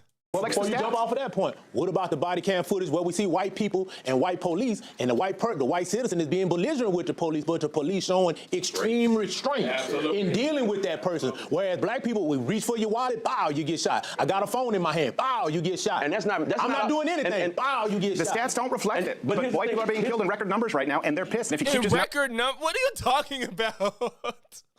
Listening to them, look, like you said, white people are the majority of this country. You have young white people who are getting more and more mad. I'm just telling you the truth. What they mad at? They're mad because mad at what? Here's why. Here's why. They go, look, I'm 12 times more likely to be killed by a black person than you are. But you're not dead. The people saying it ain't dead. I'm sorry, that's probably insensitive. But come on, like, it's a joke. But like, what are you talking about? What do you mean? They're 12 times more likely, bro. Like, you're highly likely to get in a car accident when you get in it. You like, yeah, I'm mad. This car. You know, these car accidents be happening out here. Like, what do we? Nobody lives their life in statistics necessarily. You know what I'm saying? Like, nobody lives their life in statistics on what can kill you. I should say. Like, what are we talking about? A white person. And you go, well, that doesn't count. They go, look, my dad's business got burned down. Yeah. My city got burned down. Oh, your city didn't got burned down, and your dad's business got burned down as one person, just like George Floyd's family could say, my dad got killed by the police unjustifiably. There's no difference in an anecdotal example. You can find somebody that always finds your narrative. Somebody out there could fit whatever you're talking about. That doesn't mean it's a concern for everybody. Oh, my dad's business got burned down. What you think, like 30% of white folks' dad's businesses got burned down? Like, let's stop. Stop it. Accused of being a racist, even though I'm not. And I'm looking at this men right now, and I'm not allowed to have an opinion, and I can't go into certain neighborhoods because I get my ass kicked. And then you just say, yeah, but you've had systemic power. That is a surefire way. Exactly. Most people did not have any dramatic there was not that much of a problem of people being businesses being harmed through the BLM riots. It's not the way they make it. Let's be frank about that, Steve. Now, first of all, here's why I disagree with you emphatically, right? Number one, when it is historically proven when there are riots, and this is the crazy part, most times we as blacks, we tend to riot in our own neighborhood for the same reason why we're not 12 times likely to kill a white person, because of that fact that the penalty is going to be much harsh, okay? If black people were really the kind of threat and menace to white people as we're going to sit here and say that they are, never mind the stats, there's no way in the world that most of us would still be here, because guess what? You guys will find a way to deal with the problem if it is from a multiplicity of angles, all right? So, like I say, when I'm saying this right now, when it comes to stats, who controls that narrative, Steve? We did deal with it. You know what we dealt with it in liberals in blue cities? Cashless bail. He ain't got nothing to say. He can't rebut it. He can't rebut it. Bail, catch and release. We did everything that was demanded. Defunded the police in certain neighborhoods. Guess what? No, ain't nobody defund the police for real. As for defunding, nobody really did that. The police. Oh yeah. What's his deal? It didn't happen. It was a stupid slogan. The premise was fine. Most people understood what defund the police meant. The slogan was terrible, and it didn't even happen. Mostly, that's what I'm saying. It's mostly black women. It's mostly black activist women. And they're not representative of black men. I get that. Just like the guy who killed the lady on the bus that you were talking about earlier, right? He doesn't represent Black America and what he did. I mean, listen. Here's where he does. Just listen to me here. Here's where he does. Here's where he does to a lot of people. And this is what I'm just trying to, because last time I sat and listened, but I want you to hear something really important. Here's where he does. Young white, that person's parents, that person's relatives look at it and go, wait a second. This guy was out 14 times, and the reason he was out 14 times was because a black female... They be saying 14 times as if some of that shit wasn't calling 911. Like, he called 911 when he shouldn't have. Like, what the fuck are we talking about? Or like a small drug crime. Like, stop it. They keep saying 14 times like he was out here like robbing people at gunpoint or beating people up in the street or burning down property or something. Like a lot of his arrest was like small shit, and he went to prison for 5 years for assault. Judge, in the name of restorative justice, who has received funding from NGOs, said we're going to have cashless. Yep, Kiwan, exactly. Yep. Bail and catch and release and the IOU policy in the name of racial justice. So people are going, my daughter's dead because it would have been racist to keep this guy in jail. You need to understand that. Oh my God, no, this is so stupid. Racist to keep somebody in jail. Y'all, please tell me. Did y'all know a single black person on earth that advocates for people that are criminals to not be in jail? Like, full-blown criminals, especially people that like aggravated robbery, you know, getting violent offenses. You know what I'm saying? At most, you get us arguing about don't jail people that are selling small amounts of drugs or drug users. Nobody is advocating for hardened criminals to not be in jail. He said R. Kelly.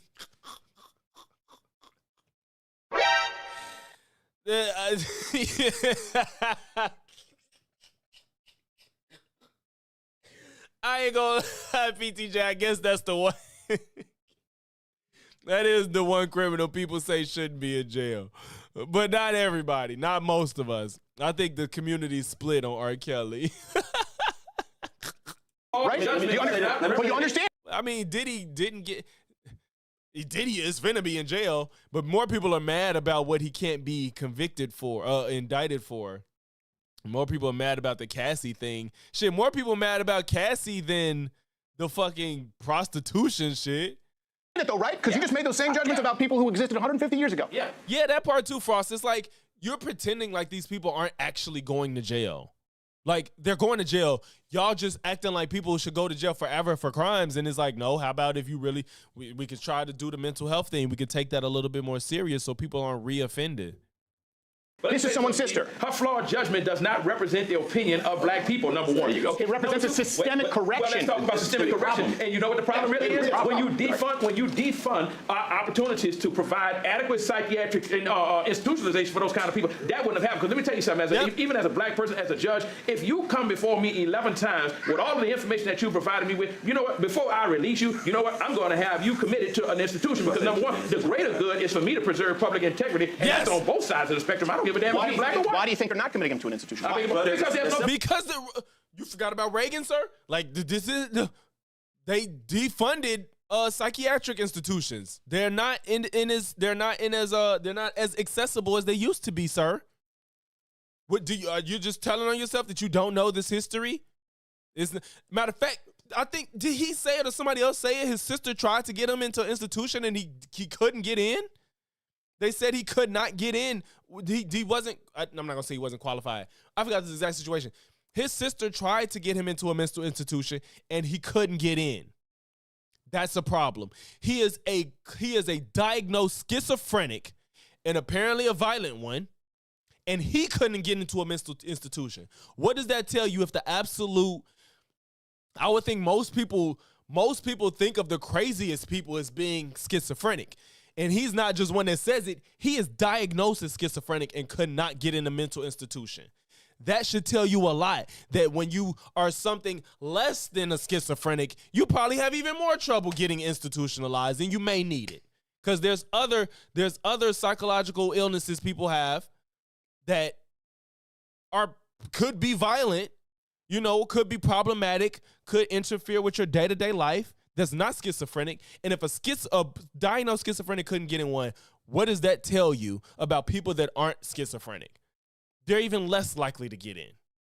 Funding available. No, they were shut down in the name of restorative racial justice. And that's why he wasn't institutionalized. And his family just keep acting like Democrats ruined everything. Against it too. His family pushed against it in certain like there's some of them cases where they were in court. His family was saying, "Don't put him in there." I know, and who gives a shit? But I'm just saying. I don't know where he got that. I think it was his sister that actually tried to get him in there. I don't know about that.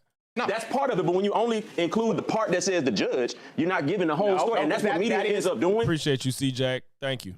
that creates these tensions in people. They straw man's conversations and only tell part of it. It's not a straw. The tension is there. That's what I'm trying to tell you. The tension is already there. White people are afraid to go in black neighborhoods because so should black people be afraid to go to school because a white person go come shoot the school up? Because every time we see that, that's what keeps happening. It's not even close. What do you mean it's not close? It's not 100% of school shooters. No, I ain't gonna say 100%. Ain't no black school shooters. That's what I'm gonna say. I ain't gonna say 100% are white. Ain't no black school shooters. So why can't black people be scared to go to school if a white shooter gonna come up? Since you talk about the white person is 12 times more likely to get killed by a black person than a white person. Like, why shouldn't black people be scared to go in school for the shooters? Black people don't shoot up schools. Now you're going to ignore it. I'm scared to go to church. It's not even close. Now you're going to ignore it. I'm scared to go to church. I'm scared to go to church. They let him get away. They let him get off the hook. Everybody talking, and he got off the hook without having to answer about the school because everybody's yelling at him. Barbershop with almost 12 black men. Come on, Steve. Now let's be realistic. Who do you think's more at risk sitting down right here? Exactly. He know he's not in danger around us. I'm much more risk. We don't do that. And here's the irony. You know, I just watched my friend die, right? Let me say this. Know what bothers me about white people? See, he got off the fucking hook, man. They should have made him answer.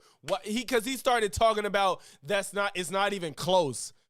You talking about small percentages at this point, talking about black people killing random white people. That's not common. And it ain't common that people shoot up schools. But you know what it is? What we can bank on? If it is a school shooter, it ain't going to be a black person. And now he ain't got an answer to it. And this is kind of weird. Well, no, not everything.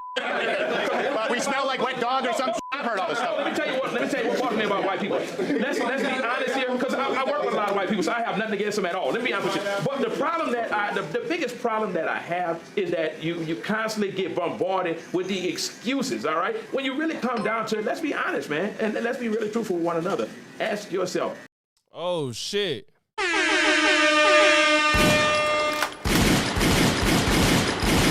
Shout out to PTJ for the 5 gifted memberships. Let's fucking go. W's for PTJ in the chat, y'all.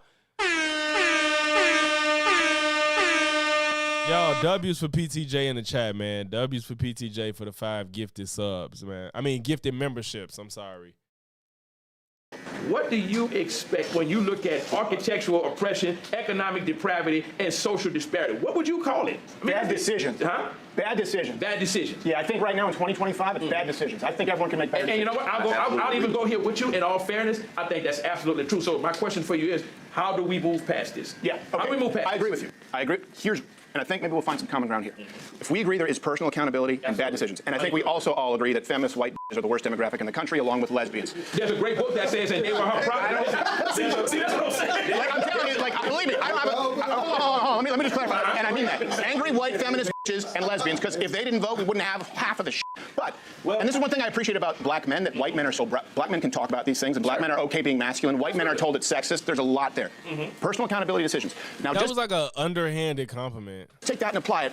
What you kind of just did here is you blamed white people, without realizing it, for systemic discrimination, and that removes autonomy from a white person to be accountable and also rewarded for their good decisions. So if we agree it's bad decisions, personal accountability, we'd all be against reparations, and we'd all be against the criminal justice reform. I'm definitely for reparations. Why would you be against reparations for personal autonomy and whatever the fuck you just said? See, that to me, you said excuse. Yeah. That sounds like an excuse to me. You ain't paid me back. You ain't paid me for what you owe me. What did I take from you? You can't start another bid. He's talking about what did I take for you. He's finna make it about him personally. When nobody's saying, Steven Crowder, you give me money. What did I take from you? Until you paid his own bid. What did I take from you? You didn't take your ancestors. But you just said you. Oh my God. When I say you, I meant it as a euphemism. But can you understand why white people here can get pissed off? Yeah. Because I take shit. But they're not mad about the advantages that were built into their lives. So you want young people to pay? Sounds like an excuse. But bro, people have gotten reparations. Why is he pretending that he's like being obtuse? Why are we pretending like there aren't people in this country that have gotten reparations for what ancestors done? The people that when they got them, it wasn't the people there in the now that paid them. This is stupid. And even without paying us back, Steve, no, my thoughts are on this here.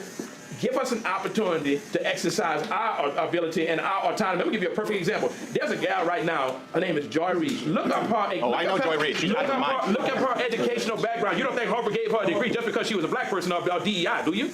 I think she's an idiot. Okay, so not because she's. You can think she's an idiot, but You didn't answer his question. You didn't answer his question. Do you think she got her degree because she's black? Black, she's an idiot. Okay, so you're entitled to that. I think Dan Jones is smart, and I disagree with him. Joy Reid has said things that are so verifiably untrue, it's insane. Okay. You too. You just said Trump don't have them convictions, motherfucker.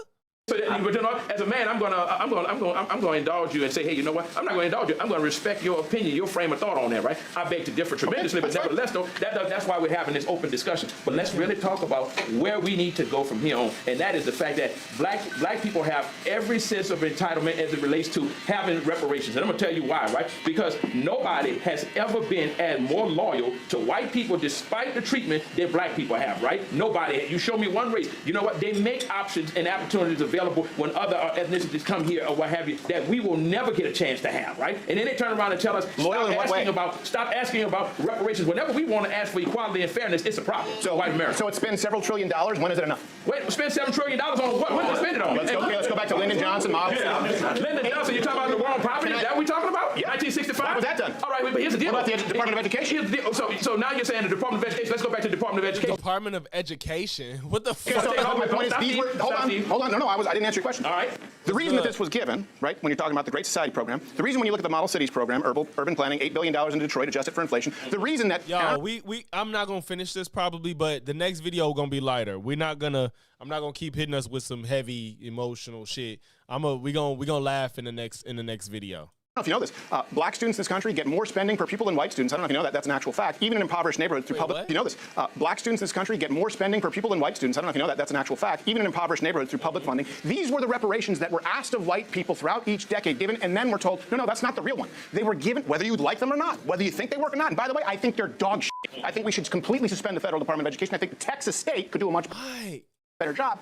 But how? Why? These states already do terrible with... These people pretend like the Department of Education is the reason they're being held back, and they're not. This is so stupid. The Department of Education just tries to make sure there's a baseline education happening for everybody in the country. And these people are acting like they're dictating what books they use. Those were done in the name of racial reparations because they were demanded, and now it's not enough. You say that, Steve. Listen. You say we should suspend the Department of Education. I agree with you because so why would they do it? It's not just because it was done in the name of racial justice that it was done incorrectly. That's the reason for it. I'm saying that's the reason for it. But along the way of trying to achieve racial justice, you just did it wrong. But let me ask you, that's my point. You say people did it the way we were asked. The reason was right. Your approach was wrong. So now you make some 20-year-old kid pay? No, but you came out and said you said that you're against the Department of Education, right? Let me tell you Federal something. Department. Yeah, Federal Department of Education. Let me tell you something that has come up in a lot of circles that I'm always talking about. I just wonder what they think is going to happen when the Department of Education is fully dismantled and these red states that already have terrible education have to fund themselves throughout the state. I just wonder what they think is going to happen after that. Person with a disability. The Department of Education does a lot more in terms of even with the enforcement of Section 504, right? 504 says that you must have accommodations for individuals with disabilities, right? Perfect example of when you walked in or someone just walked in. Did you hear what that thing said? Right, left. Go down to Austin. Let me tell you something. When you suspend the Department of Education, you're also telling the remain 36 million people in this country who have disabilities. You know what? Screw you. Figure it out. We don't have to do anything, okay? And this is another reason going back to what we said with the Black America. If you don't have certain mechanisms in place to ensure that they're... That'll be crazy. Scouts. It's a fair and level playing field, right? Guess what? The controlling party that's in power or what have you are not going to say, hey, wait a minute, let's look at this other disenfranchised segment of the community or what have you and see how can we provide... I'll disabuse you of that notion. Okay, let me disabuse you of that notion. Go ahead. Over $3 trillion adjusted for inflation, right? The Department of Education, early 70s. Okay, before that they were run by states. Over $3 trillion. What are math scores? What are literacy scores now? In both. Depends on what part. Why are you blaming that on the Department of Education? Why do you think the Department of Education is the reason? Why wouldn't you? I feel like any sensible, good faith person would think that people probably not doing as well in school because of social media. Like in my mind, that's the first thing. Like people are distracted way more. People have shorter attention spans.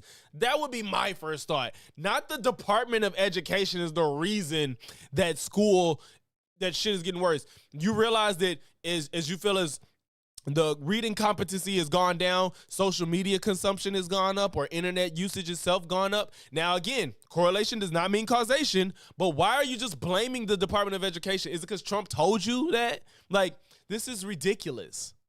was asking that about. Like, are we taking into consideration what school looked like before the Department of Education was implemented? Did education get better once it was implemented? And then along with technology, internet, and social media came about, then it started dipping off more.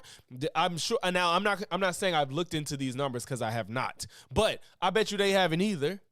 Across the board, can't go there because I'm gonna tell you why you can't go there. Hold on, I'll answer the question. Because then I'll show you an example of something that actually works, because we need solutions.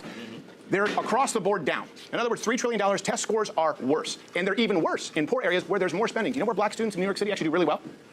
White Catholic schools, where they have more students per teacher, on average 35 plus. In other words, they have fewer teachers. It's done privately. Charter schools, school choice is something I support. That means for everyone in this country. Can't do it because it's racist. Let's look at the academia, though. Okay, that's what you're talking about. That, what have you? When you talk about test scores, we can go just north versus south, or what have you. Let's look at the quality of education that's in these schools, or what have you. Are you going to tell me that it's a standardized academic agenda that's promoted throughout this country, or is it the fact that some people have a different education level than black? Listen, I work with people. They're bad across the board. I work with people every day that are out the north that have far excelled in true tests than we have in the bad and worse. There's no good. Right. There's no good. There's shit in here. And what I'm saying is, here's something where we can find common.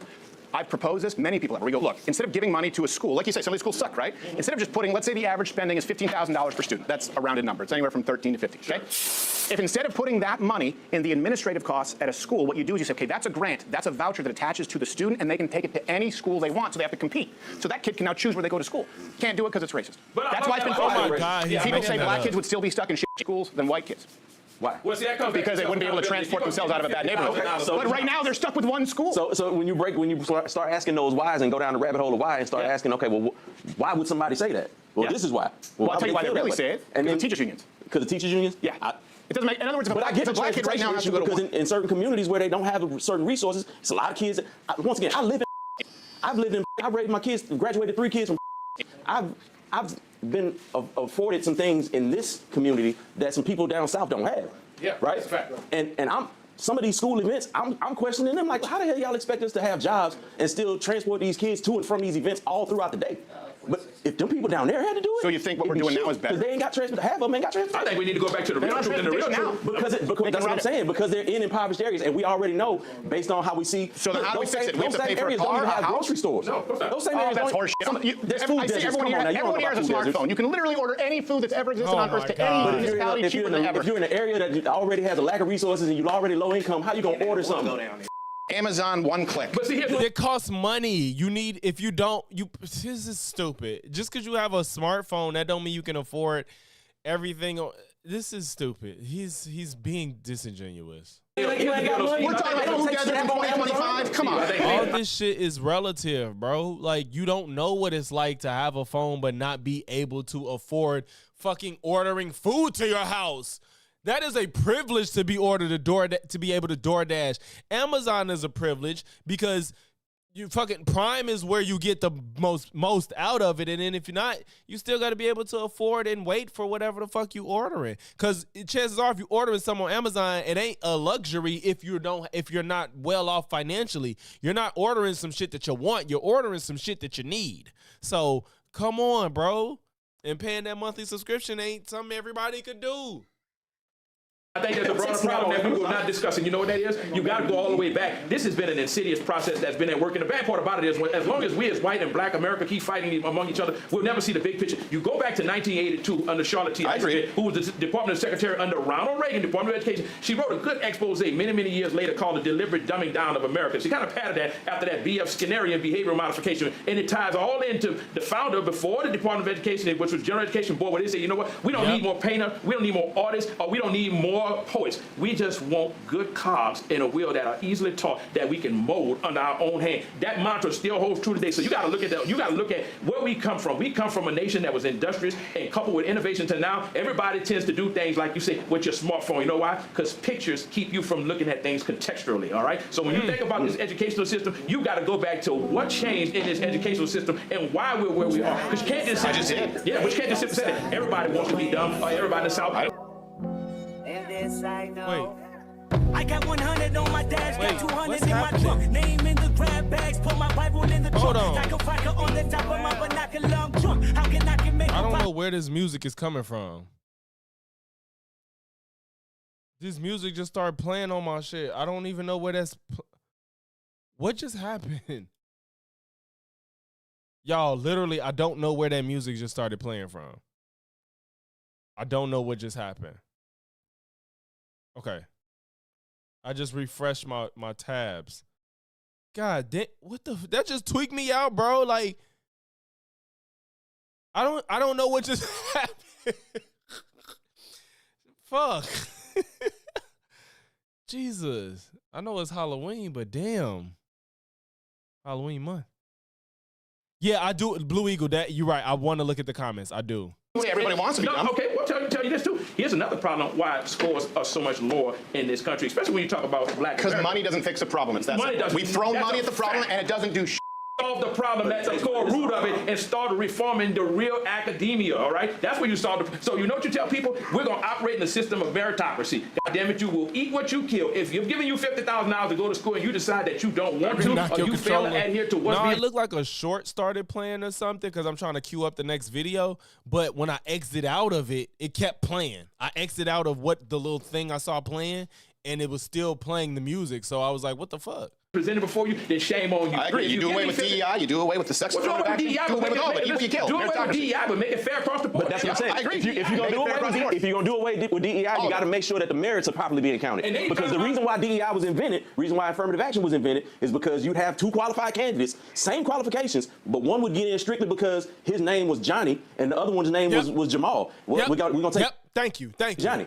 Because naturally, Johnny's going to be better at it, but they got the same qualifications. Right. That's why affirmative action was instituted in the first place. DEI came in because of shrewdly feminists wanted to claim credit. That's a snapshot you can present it in, but I agree. That's a snapshot you can present it in, but I'm just saying, like, the reason why. No, what I'm saying is, you go down and ask why. I'm being flippant, but the truth is, black people were being admitted in record numbers if they had the same qualifications before DEI and affirmative action.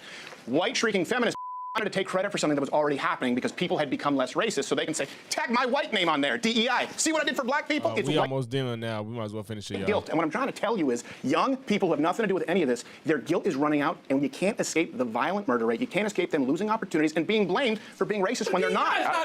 And you want those kids to pay reparations? You're creating a generation of racists. Appreciate you, go, James. That's what's going to happen. And it's not right. And then you go have a... Then you go We as a black community, we're not creating a generation of racists. You know who's creating that generation of racists? Those older white people are feeding that into their kids. See, all white people are not racist. I don't believe that. No, of course not. But the ones that come from families that have that inherent gene or trait in them, they're passing that on. How? See, I look at this, the gentleman that got killed, Charlie. He was killed by a white man, a young white man, right? From the generation that you're talking about that's getting fed up. Well, he was also banging He was also banging a trans person. And it's just like, these people are so like in their own world that they really believe that like I said, I talked to Andrew Wilson. He thinks that people that are conservatives don't deal with trans people. To my understanding, at TPUSA, that event, Grindr freaking crashed. Was that it? No. I'm sorry. No, not Charlie Kirk's event. The memorial in Arizona. They said Grindr crashed. Grindr crashed at that shit. Ain't no liberals going to Charlie Kirk's memorial. Why do these people think that just because you're conservative, you don't have any interest in trans people? Or gay? They damn near want to act like conservatives ain't gay, as if fucking Dave Rubin don't exist and shit. Like, there's gay people on the right, and there's people on the right that like trans people. So why are we pretending that she said they always crash Grindr? No, Josh said Grindr crashes at all big Republican gatherings. It happens every time. So why are they acting like there's no conservative that are into trans people? Like, this is ridiculous. Can we stop being like, yeah, he was dating a trans person? How about, let's say, they're putting it out of their mind that there's no world that the guy could put, first of all, they keep trying to say he's a leftist, and that's not been proven. So he could be conservative, potentially. Charlie Kirk disparaged trans people. If he's dating a trans person, he might really hate the fact that he was shitting on trans people. And maybe it was personal at that point. I'm not saying it is, but it could be personal that he's like, you shit on trans people. I'm dating a trans person. He said, matter of fact, all the real proof they have is I was sick of the hate that he spewed. He was too hateful. He was very hateful. That goes for a large swath of individuals. He was hateful towards women, black people, trans people, gay people, non-Christians. You know what I'm saying? So the big Republican booty bowl. What?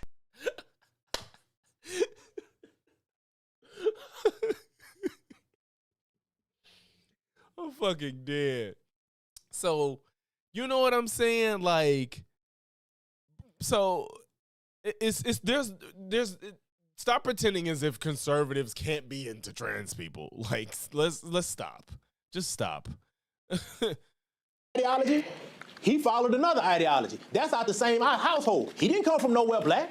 He wasn't hanging around with no bunch of black people. I agree. I'm not saying that mindset. His dad. I agree. Yeah, it's the left. It's the left. But he was not the left. He came from a Mormon family that was MAGA supporters. Put whatever was into him. His dad either put that into him or his rebellion from his father caused him to think like that. That's very true. They have to address that. They have to address the fact that that's also a possibility. You can't be like, the radical left did it. Well, maybe his family was so hateful that he rebelled, like he just said, because I know y'all, most of y'all will agree. I know personally too, the people that were coddled, that grew up in the super conservative religious household, the mother that didn't let her daughter talk to boys at any point in her adolescence. You couldn't have a boyfriend. You couldn't go on dates. You can't watch rated R movies. Get to college, get some freedom. Pussy for the whole campus. Like that is real. That is real. So when you close people off to not be who they are or even get to figure that out, and you restrict them from a large part of what's accessible to them in real life, you just hide it from them, they're just going to go full force and dive into it once they're able to. He was young. He was 22, so he probably really started tasting real life. You know, so you come from this.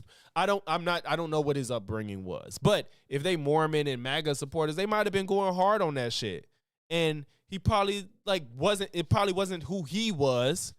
Yeah, bro, Rasta, like y'all, everybody know, like the girls that was hella reserved and didn't get to do nothing in high school or grammar school, they lost their mind when they got freedom. It almost never fails, to be honest. Almost.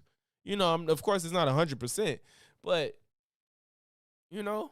And we're not creating that. Black people that are. has nothing to do with them. I agree with you. You ever seen over in Africa, you see an elephant with a bird riding on his back. That elephant ain't worried about that bird because that bird not stopping him from doing the thing he want to do. We're the bird. No. We're the bird. We're not stopping white Americans from doing anything. You know what? The bird just burned down $4 billion worth of cities. Oh my God. No. And a young white kid. Hold on, the bird might get blamed for it. Right. The bird is half as big as the elephant. Steve, you act like it's only blacks that was burning it down. You know what I said earlier, and you listen what I said, is when you have a young white person going, okay, why is this happening? And people go, Black Lives Matter. And they go, well, hold on a second. I have an opinion on Black Lives Matter. They go, well, sit down, shut up. Okay, now silence is violence. Oh my God, this is so hyperbolic. And that kid goes, well, what do I do? By the way, you're on the hook for reparations, even though his father, his grandfather, his great-great-grandfather didn't own a slave, and he's still 12 times more likely to be killed by a black person the other way around. What I'm saying is society is going to create a generation of racists. What do you say to that young white kid? What do you say to him? Stop watching. Stay off of TikTok. Stop reading stats. Stop paying attention to what these talking heads are saying, because they're leading you down the wrong path. They're leading you down the path of paranoia and conspiracy. What if their interactions with black people in general are quite negative? Oh man, we only finished it because I realized how close we were to the end. That's the only reason we finished it. Okay, so everybody that's rocking with me, appreciate y'all. All 40 in the chat. So, all right, let's figure out what y'all want to do next. So, do y'all want to? We could watch a Planet Peterson debate. If y'all know Planet Peterson, he does like religion debates, debunking flat earthers. He does mostly flat earth content and like science denial people. So I got him, or we could look at if y'all saw my video with Destiny debating that black guy. Apparently, as somebody that used to, I don't watch No Jumper no more, so that's why I don't know. But that Brandon guy that debated Destiny he was a black conservative MAGA. He was apparently worked for No Jumper. He worked for No Jumper. Didn't know that. I guess he got beat up or something. I didn't know anything about that. So Point and Shoot covered him in a video that says Brandon's podcasting career has been destroyed. I think it got released last month. I didn't know that this guy works for No Jumper. And I did the debate because he was so stupid against Destiny. I was like, okay, I got to cover this debate. I got that. Or we could do a Planet Peterson Flat Earth debate, which Planet Peterson is funny as shit if y'all haven't seen him. He's so fucking funny when he debates these Flat Earthers. So, y'all, I'm gonna make a poll. See what y'all want to do.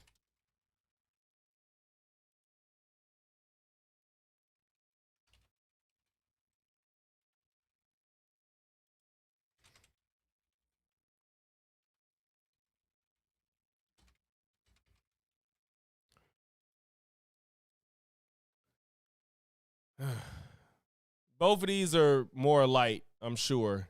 Because the Brandon guy, I am curious of how he ended up on No Jumper and then ended up debating Destiny. I don't, y'all, I know a lot of people feel a way about Adam, and I understand it fully, but I don't completely dislike. She said, I don't know who any of these people are. I don't dislike Adam the way a lot of people do. And I get why people don't, because the way he runs his platform. I did back off of it because it became a reality show, like when Flacco and Gina Views and what that boy named, the Antoine Dodson looking dude, they was all fighting every day, and it became like a drama show.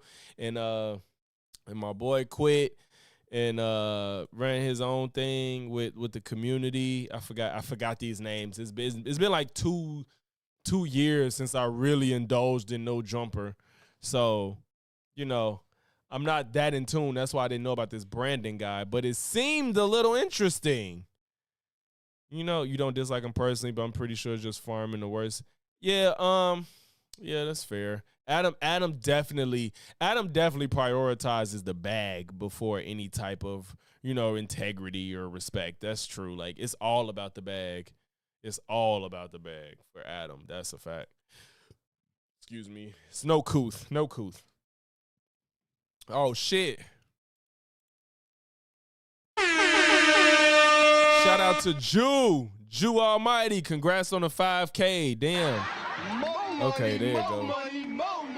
Maybe, yeah, I should have waited last time. I don't know why I didn't go off for the other one. Thank you, bros. Y'all, shout out to Jew, man. He just uploaded our ultimate Raccoon City tier list on his channel. Y'all check that out after that. And y'all, make sure y'all use that hype feature. It works. Use that hype feature.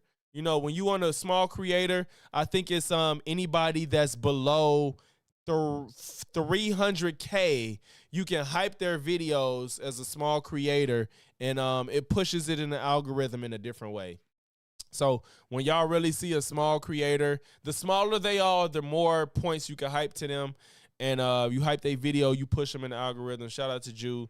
Yeah, bro ass is on the fucking grind. Makes amazing content, covering the same type of stuff y'all see over here.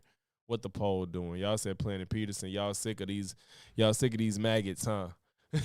Planet Peterson winning right now. Planet Peterson winning. Okay.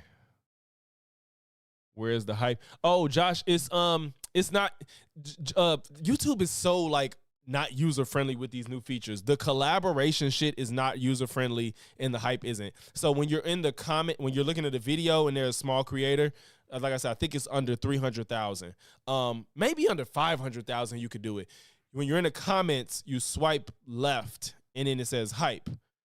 So 250. Yeah, right. Exactly, Ross. When I heard him, I was like, damn. I say in 3, but it might be under 5. I could be wrong. I got to look back. But it might be under 5, but I know it's under 3 for sure. But you get more points the smaller you are. So as you climb it with subs, you get less hype points. So the smaller you are, the more hype points you get. But yeah, Josh, you look at the comments, you swipe left, and you see the hype button.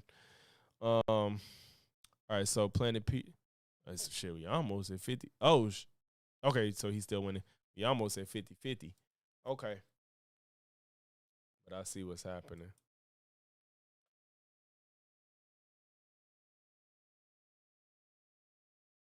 Okay. So he got a lot of shit I haven't checked out.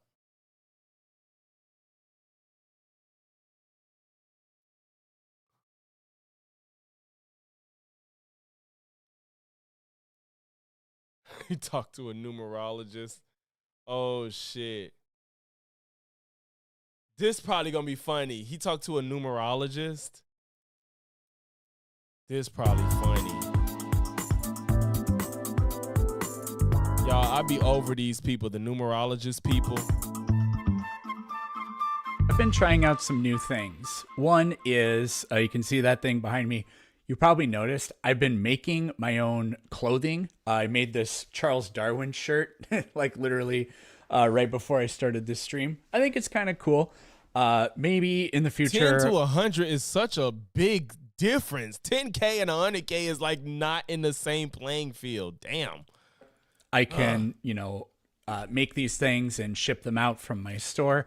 Right now, I'm just kind of trying to figure out what works. They need Maybe way bigger brackets. Like they need like zero. The breakdown should be like 0 to 1,000, 1,000 to, I don't know. It needs a lot of there needs to be a lot of brackets for YouTube creators. Notice this video It's a looks lot. different. I'm trying But 10 and Apple's 100 is not in the continuity same cam, playing so field. my iPhone is my webcam, and it's just incredible how sharp it looks. The one thing that's really annoying is the tracking that it's doing. I can't really do anything about Actually, 37. demonstrate that. I'm going to go to all about my life. Study see is for it to frame change a little bit. The other new things I've been trying are oh boy.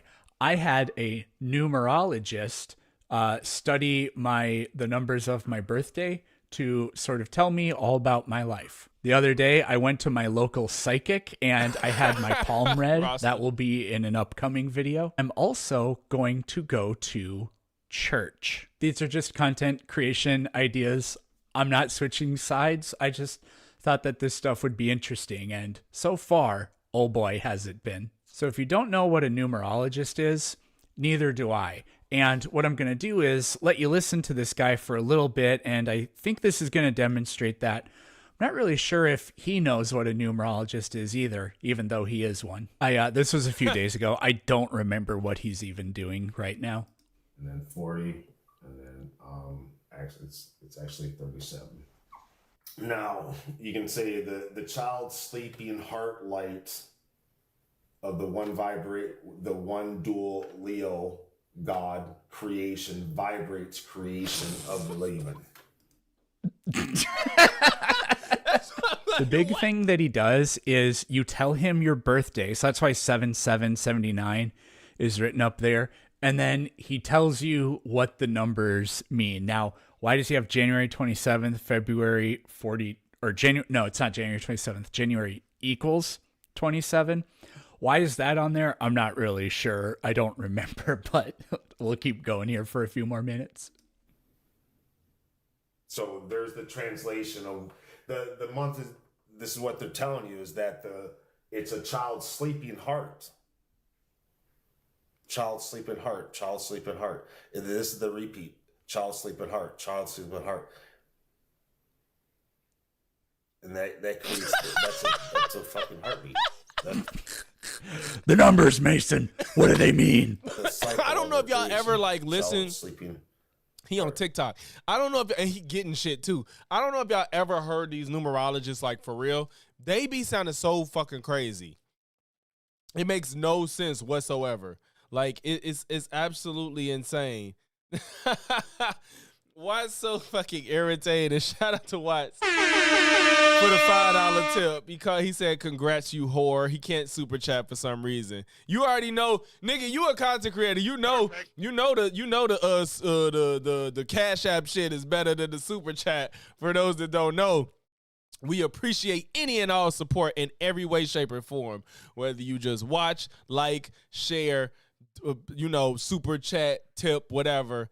But we get most of the money through like the Cash App or the tips tips that Stream Elements be putting out there.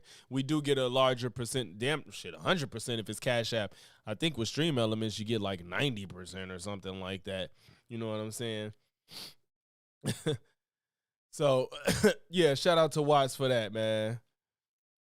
Child sleeping heart, child sleeping heart, child sleeping heart. Now, because this is what we fight He thinks that's dum dum dum. over, right? Well, this is a 12-year cycle. No, it's a 13. No, 12, 13, 12, 13, 12, 13. Boom. There's your cycle. There's your never-ending cycle. Boom. Right there. The child sleeping heart light of the one dual Leo, God, because Leo is God of everything, or souls. You can say souls. Right. I knew you can that. say the one vibration of the God souls. The God souls Speaking us, in tongue. right? Right? Which is the space of creation vibrates creation.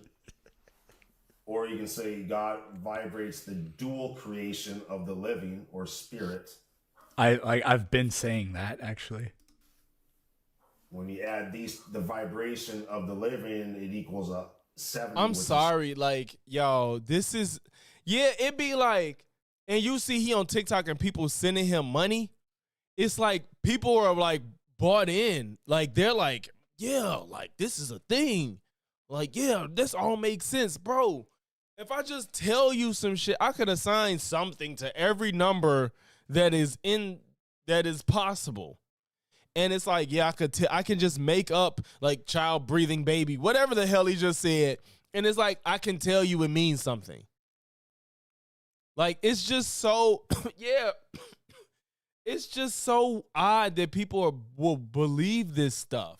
Like I said, people are sending him, I don't know TikTok, but I know that they're sending him something that's beneficial for TikTok, them little things that was popping up. Human consciousness. Human consciousness is a concept.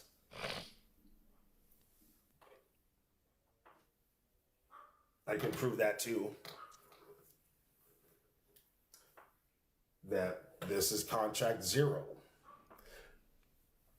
Who knows, that 0 could have been a circle. What? Contract circle. And if you add up circle, guess what? It equals 21. Which is human. The human circle contract. Yeah, I mean that makes sense, chat. Right? If you want him to analyze your birthday, that's his username on TikTok. Not a lot of you probably use it, but I mean it could be fun. You can call it that, the human circle contract. The human circle contract of time. He dead ass. That's what we'll call it.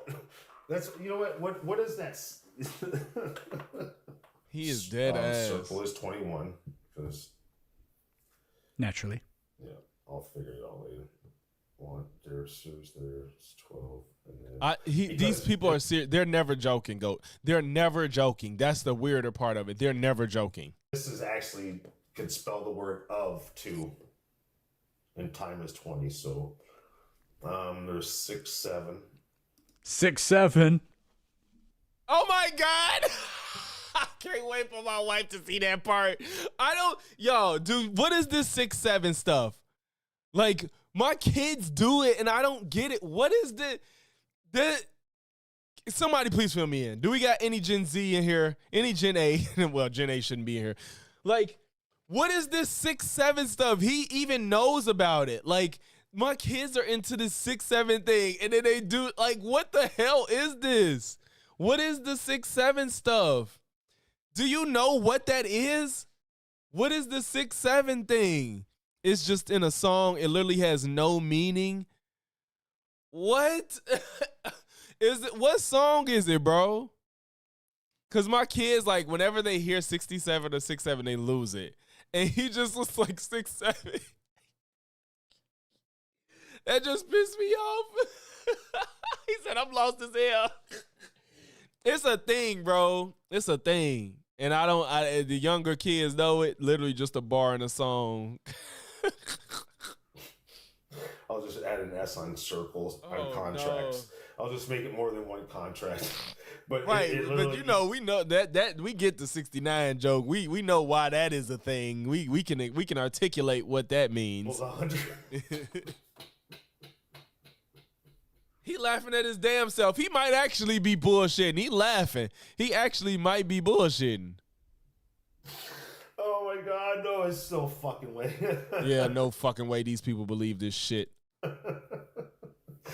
Yes, the circle It's contracts called of Duke time equals 100. You can't make this stuff up, except that you can, because that's what numerology is. In addition to autographed copies. Okay. That was funny. Okay. So we ain't gonna finish that because it's like a 30-minute video, so I'm sure we don't have to cover that whole thing. But I know what I do want to cover for sure is Stephen A, because he's in the title, Stephen A. Smith talking about Jasmine Crockett. That's in the title. So we gotta cover all the Stevens. And it's not long, but you know what I'm saying? We gotta cover it. Say you don't be on social media like that. So Stephen A. apparently, Smith. please don't skip it. Please don't skip it. So apparently Stephen A. Smith had some he felt a way about Jasmine Crockett, and he wanted to articulate that. And Dr. Rashard Ritchie wanted to respond. And as y'all know, if y'all was part of the stream yesterday or just been keeping up with the type of content, myself, Jew, Random University, Watch TV, shout out to them, have been covering, is a lot of these people that are bending over backwards to put down black people to make themselves look better in front of white folks. And Stephen A. Smith, even to my surprise, has kind of went a little bit further than I would have liked him to. From the little bit I saw, is not looking too good. And Stephen A. finna probably be in my crosshairs after this. Bro, I'm never trusting anybody named Steven again after this month. Facts. Stevie Knight, he's ruined his own image. He barely was hanging on by a thread and has just done the utmost damage to his reputation and name. Steven Crowder, enough said. Then we got Stephen A. Smith that just seems to be digging deeper and deeper into the right-leaning rabbit hole. For what reason, I have no idea. Maybe the sports shit is it light now, or maybe it's getting light generally, and he's getting into politics while he can because Trump is in office. Because, you know, when Trump's not in office, politics is pretty boring. We're not going to sit here in front like Trump doesn't give you content. We're not going to front on that. But, you know, it's getting obvious now. And we finna see what he had to say about Jasmine Crockett, our faves. You know, I for me, it's hard to, if you a black person, it's hard to dislike Jasmine. I'm sorry. It's just hard to dislike her. I'll be right back, though. Gotta clear up.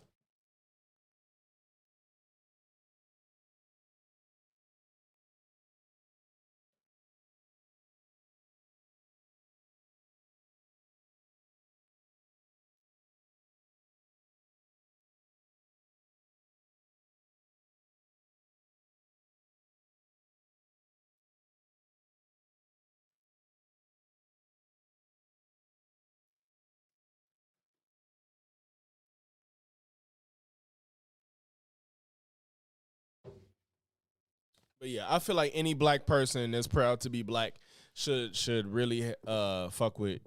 It's hard to dislike Jasmine. She stand up for her people. She stand up for people in general. She stands up for her state. She stands up for herself. You know what I'm saying? So he's outside out of Stevie Wonder. Stevie Wonder, he's still in the clear, man. He's still in the clear. Yeah, you're right. Politics should be boring. Politics shouldn't be a fucking reality TV show. Stephen A. Smith, well, initially we reported on him criticizing former First Lady Michelle Obama. He has criticized former VP Kamala Harris. He has now told. I don't know what he said about Michelle. You talking about Michelle and Kamala? Damn. I could probably find some ways about Kamala easily. I didn't know he talked about Michelle. Representative Jasmine Crockett that she needs to learn how to work with that man in the White House. Here it is. How Jasmine Crockett chooses to express herself, I'm like, is that going to help your district in Texas? They love her in Texas. Aren't you there to find a way to get stuff done as opposed to just being an impediment to what? How do you feel about Marjorie? Well, no, to be fair, Marjorie right now is standing on business. Marjorie Taylor Greene right now in this moment in time is doing what needs to be done. But generally, her, Nancy Mace, why aren't you talking about them? You talking about Jasmine Crockett? To what Trump wants. How much work goes into that? I'm just going to go off about Trump, cuss him out every chance I get, say the most derogatory, incendiary. You know what? I'm not going to say he hasn't talked about Gavin because I don't consume Stephen A. Smith normally. But why are you attacking Jasmine? But Gavin has literally made an entire Twitter page going toe for toe with Trump. Right. Jasmine, is almost always on point. Things imaginable, and that's my day's work. That ain't work. Work is saying that's the man in power. I know what his agenda is. I'm not exactly in a position to stop him since the Republicans have the Senate and the House. But maybe if I'm willing to work with this man, I might get something out of it for my constituency. Why is he picking on Jasmine of all people? Why are you picking on her of every fucking body? Why are you picking on Jasmine? As if she's the only representative that can help her state. What are we talking about? Because like Joe Manchin said, he's there to represent, or was there for 15 years to represent the people of West Virginia. She's supposed to be there to represent. Texas loves her. The people of Texas. They love her. She is. Her constituents who personify a like belief. They don't think like you, thank God, Stephen A. But it is interesting, isn't it, dear brother, that you have moralized against Representative Crockett, who claps back at MAGA at times, properly contextualizes Trump. Because I ain't gonna say a lot of people scared, but it's not that many people that have the ability to resonate with the common person. You got people like Bernie, you got people like Gavin is doing great, Jasmine, and AOC. All these, nobody really likes Hakeem Jeffries. Nobody really wants to hear him talk. Like, there's certain people with the personality that everybody can resonate with. We can't expect every person that's a representative to be able to be on these shows. And, even people don't like Alyssa. I like Alyssa Slotkin as a politician. She's good, but she's not like somebody that's going to captivate you when she talks. You know what I'm saying? So it's only so few people that can captivate the common person that's not like heavily watching politics all the time on the news or whatever, that they can resonate with that person. And I think Jasmine is one of the perfect people to resonate with a demographic that's not represented within Congress, period. She resonates with a demographic that a lot of people don't identify with. Well, most people don't identify with, but she's going to get those people that aren't in that sphere. So it's like, it's odd for you to pick on her, and you got all these other people that are not doing something much different than her. Yes, she cussed out Trump, and somebody needs to fucking do it. Some people are scared. AOC does it. You ain't picking out AOC. She was just on there calling Stephen Miller 4'8" or whatever. You ain't picking on her for saying Stephen Miller's short. She talks about Trump. She said he's a felon. She said he needs to be in jail. You ain't talking about Gavin Newsom. He made a whole Twitter where he's going at Trump toe for toe. You know what I'm saying? Why are you picking on the unapologetically black woman? That's weird to me. Still does her job. People can do more than one thing, Stephen A. She works from an ethical point of view, and also takes the time to do interviews and be accessible to the people. You know a little bit about media. You don't just pop up in front of a camera and start talking now, do you? You do prepare, I assume. Right. You see, all of this is part of the work, dear brother. Now, I see that you have a lot of emotion about her treating Trump a particular way to get things done, she needs to take a different approach, I assume, in your opinion. Now, what about your anger when Trump did this? I look at the Democrats, they're in total disarray. They have a new person named Crockett. I watched her speak the other day. She's not even new. She's definitely a low IQ person. And I'm not gonna say he only uses it on black people, but it feels like he said about Joe Biden. But this low IQ stuff, I don't even know if Trump is aware, but a lot of people on the right have been using low IQ for like black people. They say low IQ for black people. Trump probably doesn't know that, but is just using it for anybody that disagrees with him. He says they're low IQ. So yeah, and she's not new, and he doesn't. Yeah, Stephen A. probably had nothing to say about this shit. You ain't defend her. Even if you don't like what she's doing, let's not sit here and act like she's not intelligent. And they said, she's the future of the party. I said, you have to be kidding. But she's a lowlife. And she's a very low IQ person and a lowlife. And I don't imagine the Democrats are going to have a person like that running their party. If they do, and they'll never win an election again. It would be very hard. But I can't imagine she's going to last long. Did that make you angry about how he needs to work with her?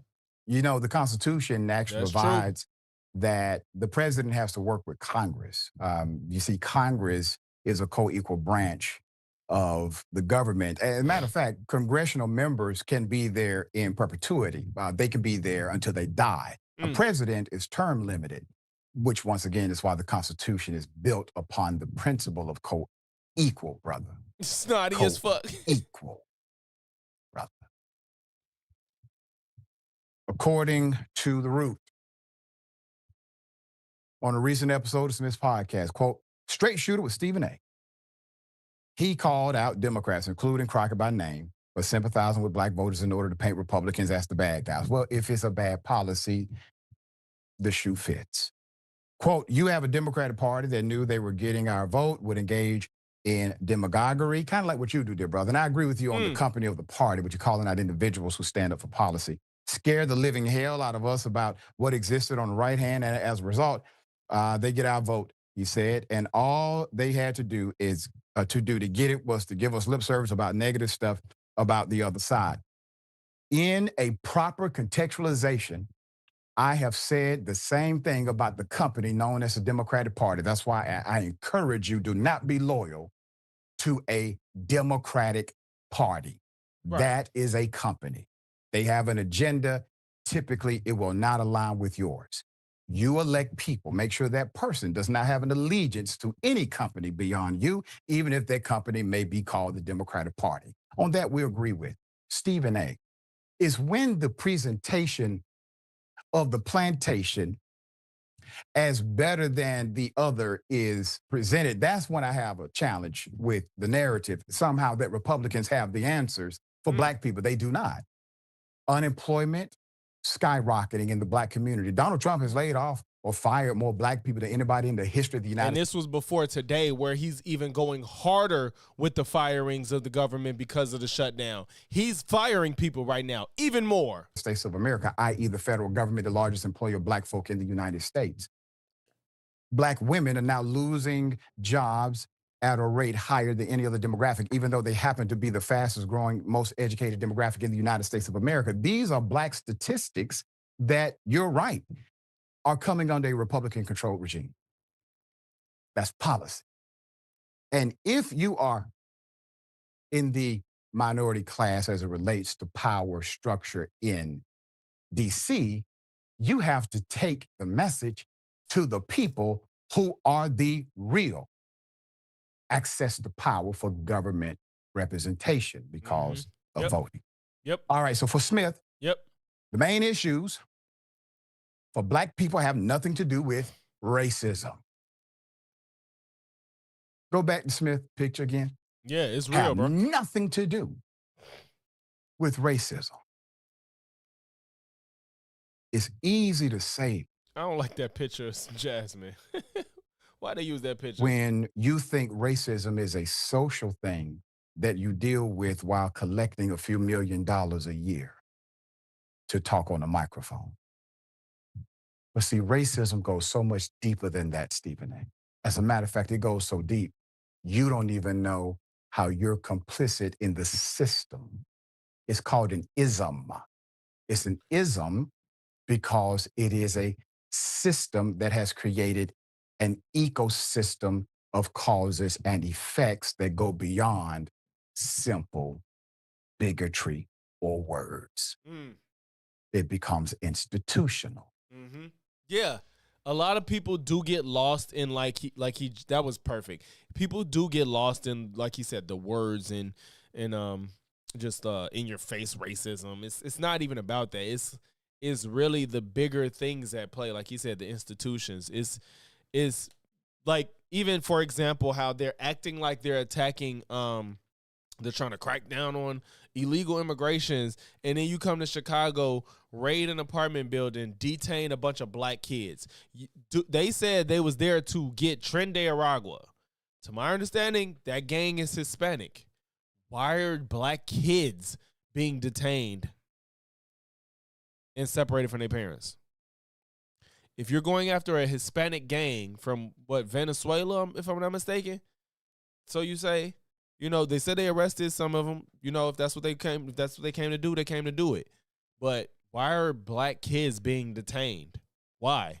If you came to arrest Hispanic gang members.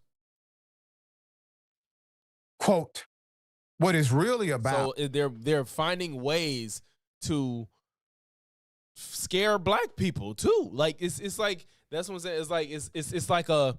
And Van Lathan said that when he was on Abby's show. He's like, we knew this was gonna happen. Like, they was gonna find a way to still, you know what I'm saying, attack other groups of people, especially black people, through this shit. Out. Yeah, naked is too. Us not strategizing, playing checkers instead of chess. Okay, letting our emotions instead of facts lead the way, and letting that guide us to express ourselves in ways that serve to alienate the very people who can help us.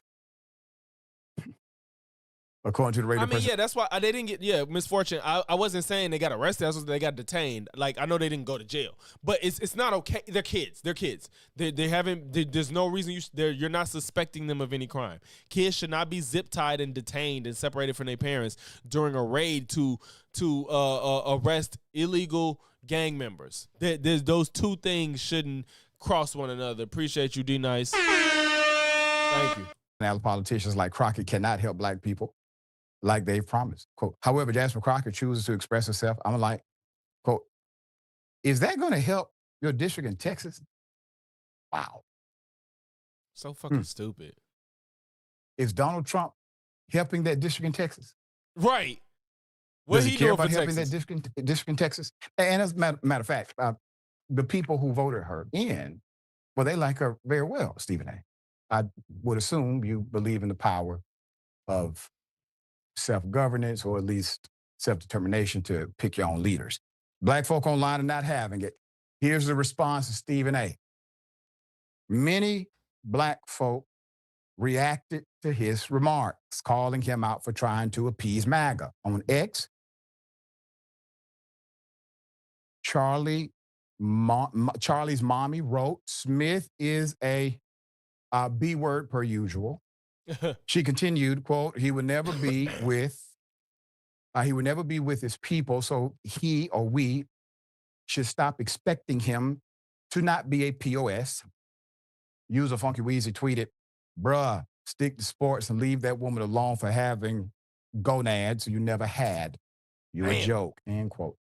Other folks like at Dr. Pratt defended Crockett, saying, quote, lies. At Jasmine for us is known for her work ethic. He is known for his loudness and apologies. What's the countdown? All right. I have a little wager going how long it's going to take for Stephen A. to apologize for his latest comments. All right, Sharon. He's trying to get somebody's attention here. So he got mine. I don't know if he got Crockett, but he got mine. Then you have to educate him over like simple stuff. I want your intelligence and powers used for a better purpose, a bigger purpose. This is silly. Kids are off limits. Stephen A. has a daughter. I have a daughter. And I would just like to say, again, kids are off limit. But can you imagine if someone called my daughter, his daughter, stupid or lazy, or his sister, his mom. Last time I checked, his mom was black too. I don't understand. Yeah, he black. I'm going to leave it at this. Do you believe me that I can pop off? I can have a big mouth. I can say profound things. I could probably be making his money and have a private jet. There's just certain things I'm not willing to say. That's right. I just, That's right. do you believe me, Doc? Oh yeah, we know it. And that's the reason. That's the reason Come on, you stay true to yourself and to thyself remain true. I gotta And be it's able to hard to understand sleep. somebody who doesn't do that, especially in an everyday context. So, dear brother, whatever you're doing, I support you in the spirit of non-judgment. But damn, brother, leave our dear sister alone. Oh shit! I don't even know if I want to watch that. I don't know how invested. How invested in that was a weird cutoff. That was a weird cutoff. So the video that was finna play is another trash panda, but to make it worse, she's not American. She's an immigrant that's in here talking about black culture, talking about some white guys go to the hood and never made it out. And then I also have if anybody's invested into the what they call Shakanabi Gate. Hassan abusing his dog. Oh man. Hassan is being alleged to have abused his dog. And I think at face value it's like, well, when I say abuse, it sounds bad. But at face value it's like the October 7th.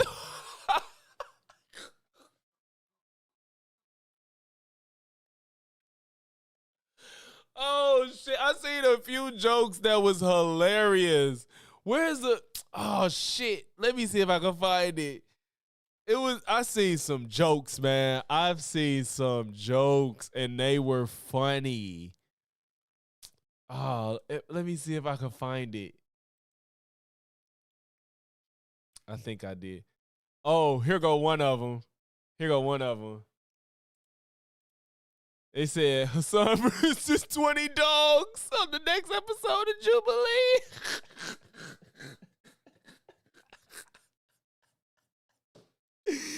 Yo, wait, did y'all see that meme in the corner? Wait. Where it go? Look.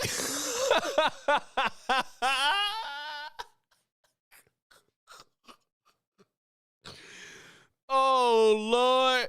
Oh, my gosh. Oh, I saw someone earlier say, what about dogism? Okay, so this is what he said. This was ridiculous. So this is stupid. Look.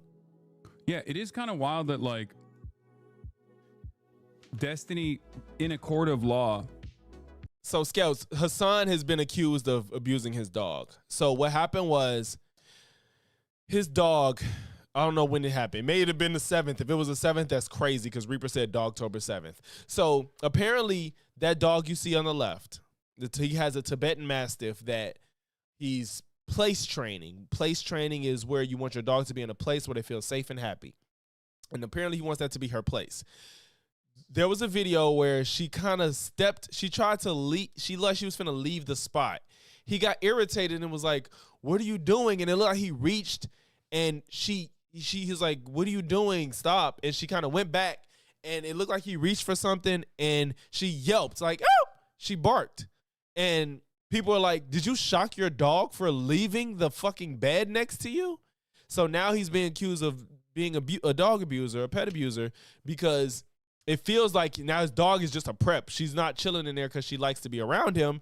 It feels like she has to be there because he's forcing her to stay on his bed, and he shocked her for trying to leave. And I don't like that.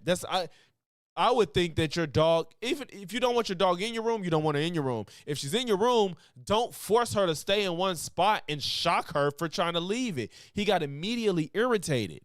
And so people are investigating if he shocked her. He tried to say he didn't. So, I mean, if y'all invested, we could look at a video that covers how it all went happen. Yeah, it is. And so as a result of that, this is something he said. It's kind of wild that like Destiny in a court of law, in official court documents, was outed as procuring CSAM, child sexual abuse material, and it didn't even get a fucking fraction of the interest of people claiming falsely that I'm like fucking abusing my dog. Destiny, this got more coverage than Destiny accusing me of what's to call my dog. And that's not even true. Like, Destiny's situation was a big freaking deal. Nobody left it alone. Nobody left that Destiny situation alone. It's still being talked about. They're still saying he had CSAM and stuff like that. He's about, it's crazy that my dog situation is getting more traction than the Destiny thing. And it's like, bro, stop it. So, I don't know who Moist Critical and Kyla did good coverage of it. Moist Criticals is probably shorter, but him and Kyla did good coverage of it.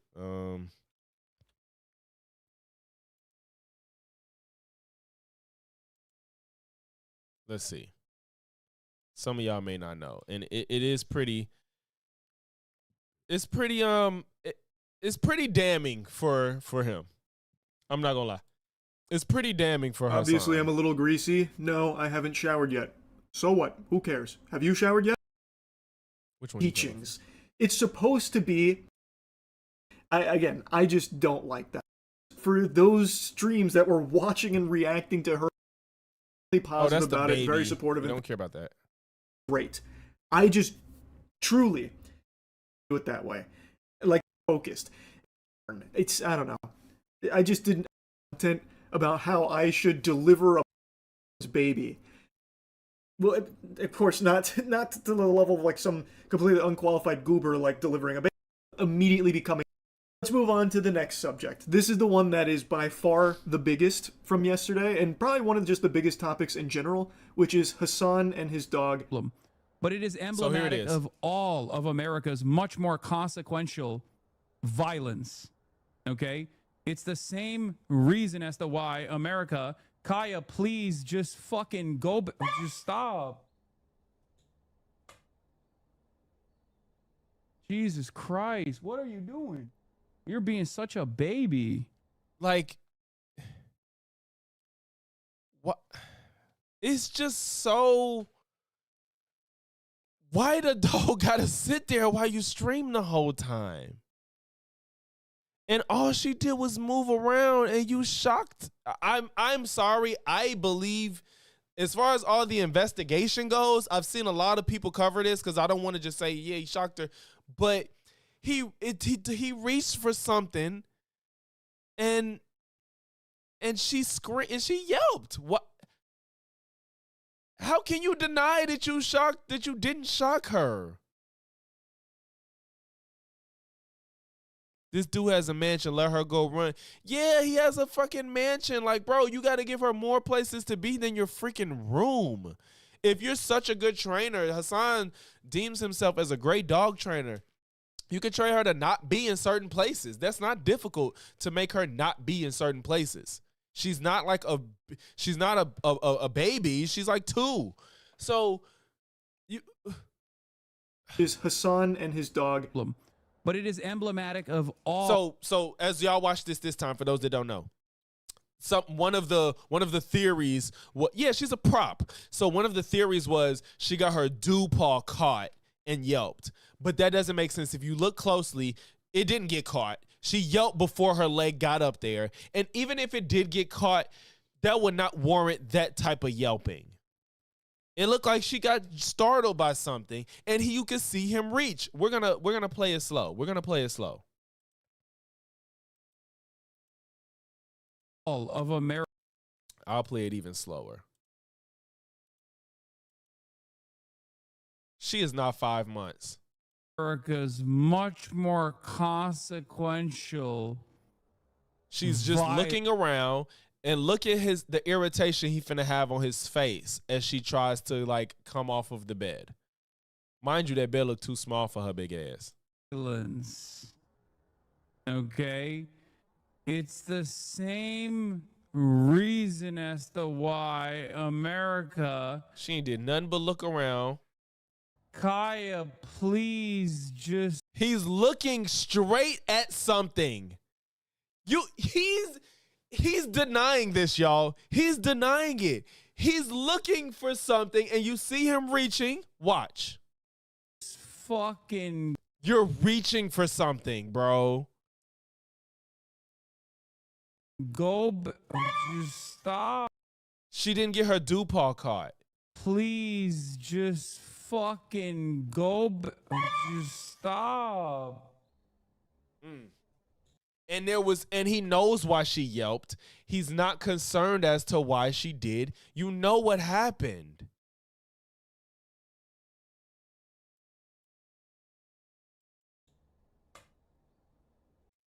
Fucking go. Just stop. He doesn't realize he did this in real time because he was so irritated that I don't even know what's wrong with you that you, like, even if you are irritated that she left, why is your go-to to shock her? Why you couldn't be like, look at her and be like, Kaya, go back to your place? Why did you have to shock her? I don't like the fact that you're clearly using this dog as a prop to sit here and fucking do nothing while you stream for 5 hours. But why was your instinct to go and shock her instead of, you could have looked at her and be like, go back to your place? Why did you have to shock her? America, Kaya, please just fucking go. Just stop. Nah. He's denying it, y'all. He's denying it. He's denying it.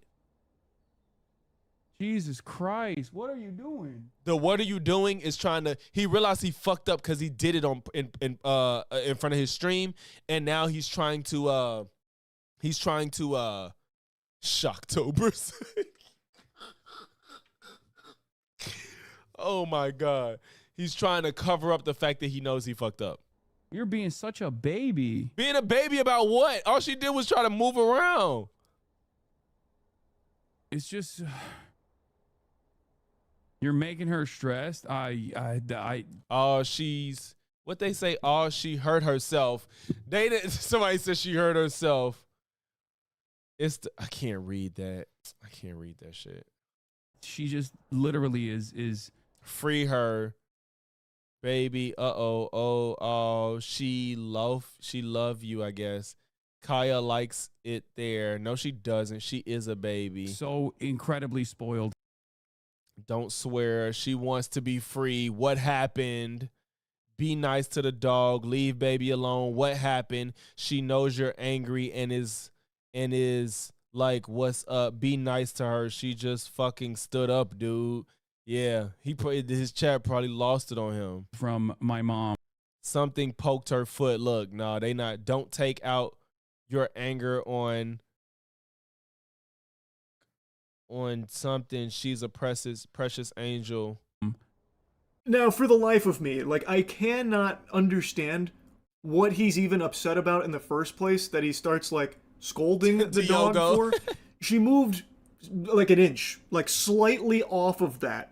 It's like in a video game, like in Metal Gear Solid, when someone gets like a fucking question mark over their head, they're like zipping to you immediately. Like, she doesn't do anything really other than move slightly. And he is noticeably upset. He is upset about that specifically. Even before this incident, earlier in the stream, he had already, gotten annoyed at her for moving around prior to this. The absolute worst country on the planet, straight up, bar none. Damn. A capitalist shithole. Kaya. God damn, bro. She can't do anything?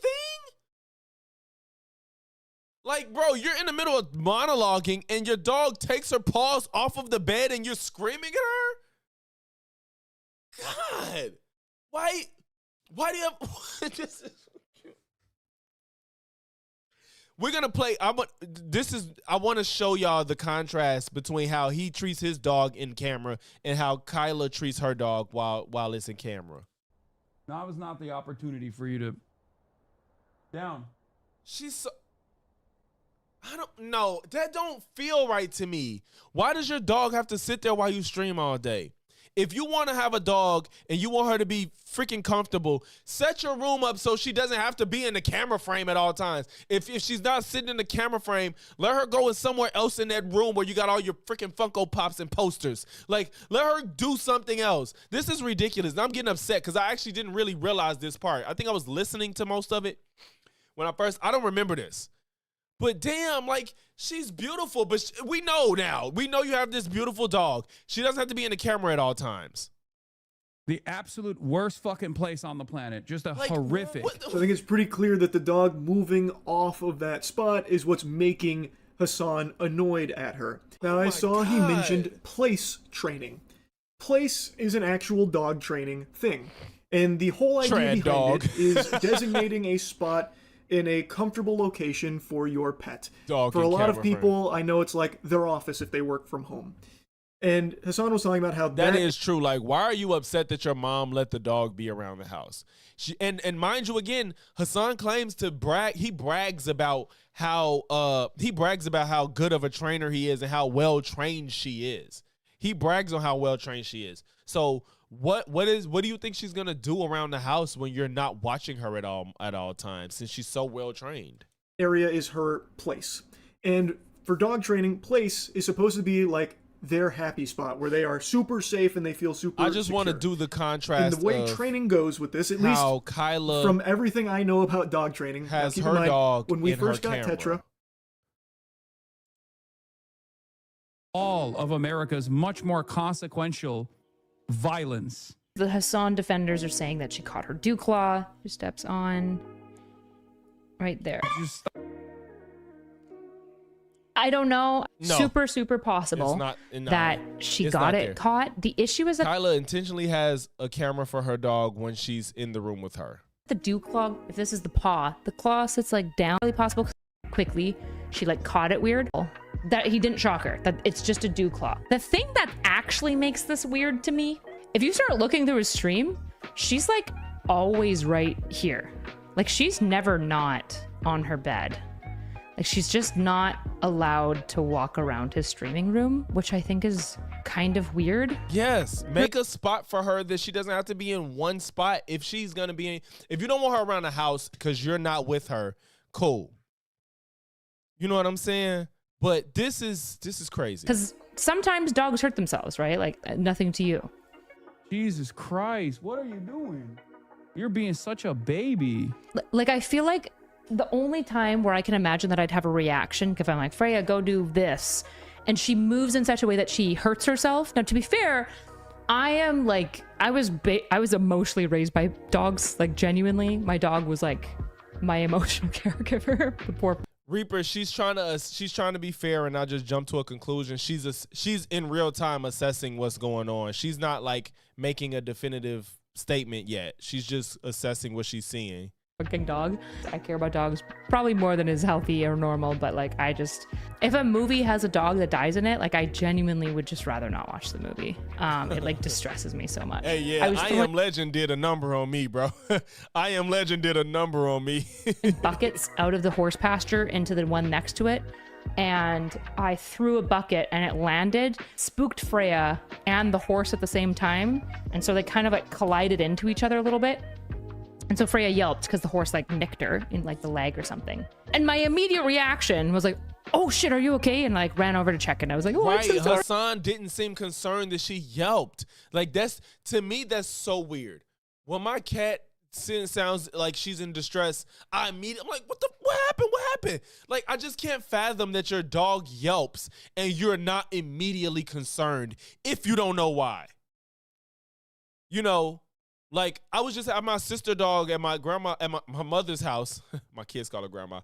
So I was at my mom's house and my sister's dog was there, and he was running around. He got out of his cage. He was running around. And he did something, and his paw got caught in a loose part of his collar. He started yelling. I'm like, what the fuck? What happened? This ain't even my dog. My immediate reaction was, what happened? Like, what did you do? What did you do? What happened? And he got his arm out. He got his paw out, and he was okay. He stopped. Hassan was not concerned at the yelp. That's how you know he shocked her. He knows exactly why she yelped. Dang, Reaper, I have a black cat. That's funny. You want a black cat? I have a black cat. That's so funny. I literally have a black cat. I'm so sorry. Whereas like his immediate reaction to his dog yelping is like, oh God. Yes. Why are you being such a baby?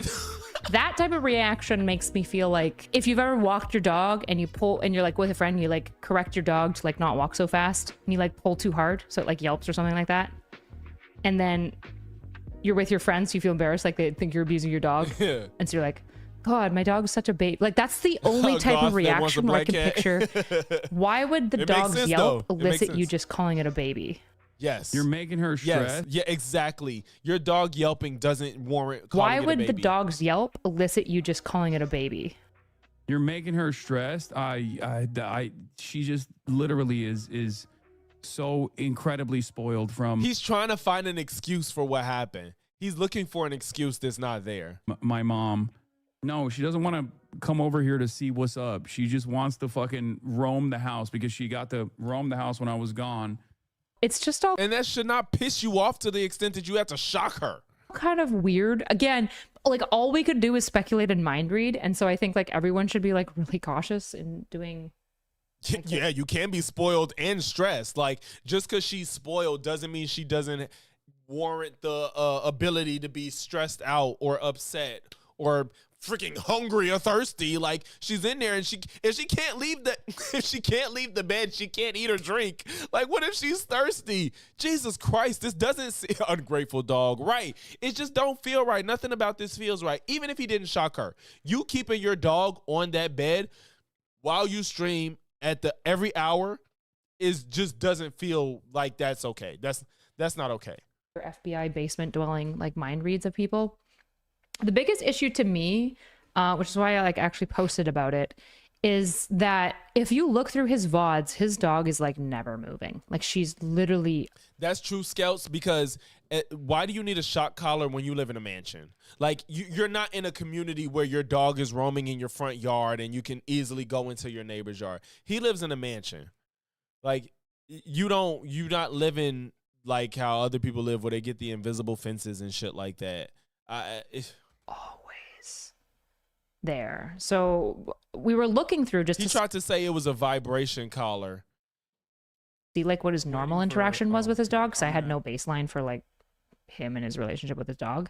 In this VOD, he's about to yell at the dog, but the dog has literally been sitting there still in the exact same position for an hour and a half. And if you notice, she's almost always in this exact position too. Which is fortunate you want a black lab. Which is kind of weird. Like if you watch Freya on screen, when she happens to be, she doesn't look like she's relaxed. She looks like she just has to be there. She doesn't look like she's there because she enjoys that spot. She looked like she's forced and clear. I mean, he's making it clear she's forced to be there. She doesn't look like she's there because that's her favorite place to be. And look, and even Kyla, when her dog is there, her dog isn't always there, but when she is, she puts the camera on for her. She's not always in that spot though, but as she said, Malinois, they're protective and they just will be content with just looking at their owner for a long time. And that's why she has that option. Around, which to be fair, she goes all over the place. So I only have the camera turned on when she happens to be laying on her bed. But she's like facing that way. She'll face that way. Sorry. She'll face this way. She'll face that way. She faces all sorts of directions. She lays differently. Whereas when you look at Kyla, she's almost always laying in the same direction. But it's like, again, maybe the dog just prefers that direction. This is a VOD. It's been going on for like 2.5 hours. And the whole time, just to be clear, the dog's body language and stuff, the dog has just been laying there the whole time, the whole VOD. Get out of here. Go. So if you let her out the room, why don't you let her out? If you saw her getting down, let her out the room, bro. I wouldn't even feel comfortable forcing my pet to just be in frame for my stream. Now, the way he set it up, it's clear that like that empty space is a little annoying. You know what I'm saying? Especially if like you're somebody with OCD, that's a little annoying. But don't set your camera up to where she has to be in frame. Oh my God, oh my God, I'm so annoyed with everything. Yeah, you're annoyed because she wants to not be there. Like, what the fuck? Right, Reaper? And so it's like, okay, maybe he's just grumpy. It's really weird to say that she's begging. She's literally staring at him. She's just looking at him. And I went back to the VOD to see if she like barks or whines or does any of these things. She doesn't. She's just like hanging out and staring at him. So it's like, it's possible that the way she begs is just by staring at him. I don't know why you'd get so mad at that. I don't know. And again, to be fair, I am overly sensitive to dogs, and like I can mind read Freya's moods like uncannily. Like she'll like make a yip and be like, oh, she has to pee. And Nick will be like, no, she doesn't. She like just went out. And I'm like, I know what to tell you. She has to pee. And then she'll like yip again and yip again. She'll like keep doing the same noise, and then he'll finally take her to pee, and she'll take like some massive piss. I don't know. So like I'm overly attuned to my dog, so it's possible that she's exceptionally spoiled. I just would never be mad at my dog for just like staring. And not even that, just wanting to move from a spot. It's like, I think even if he did not shock her, it's just such a terrible look to be upset that your dog is trying to move. Like your dog doesn't want to be in the same spot for hours, and like it upsets you. Hey, don't stay right there. And even if she got in trouble for a point in time, like that's the punishment, stay in my stream for 5 hours. Like, no. Even like I said, even if he yelled at her, it's like, damn, bro, you making her just stay right there. What if she hungry? What if she thirsty? What if she got pee? Like, golly. I know he is in a mansion. I know other people live there that can let her out to pee. Like, what are we doing? So this creep has a dog. Just take advantage of this harmless animal. Yeah, it's really, really, really odd. And like I said, I don't recall if Kyler addresses the figuring. He tried to play off like a lot of content creators. I don't know if she got into it. They figured out the collar he had, and basically the result was from more than one source. He tried to say it's a vibrator and showed it, and when people assessed the collar, they figured out the exact type it was, and all he did was take off the prongs that shock and presented it as it's a vibration collar. And the people that know more than I do said, no, this is a shock collar. You took off the prongs and put electrical tape over it to hide the fact that it looks like that. And you could even tell the way he was holding it in camera. He wasn't like, look, he didn't say like, this is the blah, blah, blah. It's just a vibration collar. He didn't do that. He held it in his hand away from the camera, flipped it around, was like, yeah, this is the collar. He didn't really show it. I don't know if Kyla got to that. Maybe this part. We're gonna look at that if this is when he covered it. You are able to.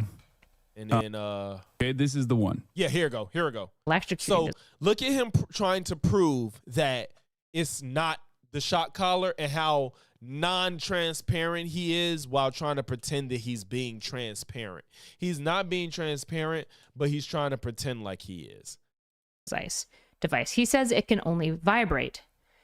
And apparently Lonabox found what might be the collar. It has a vibration and electrocuting version. Okay, let's see.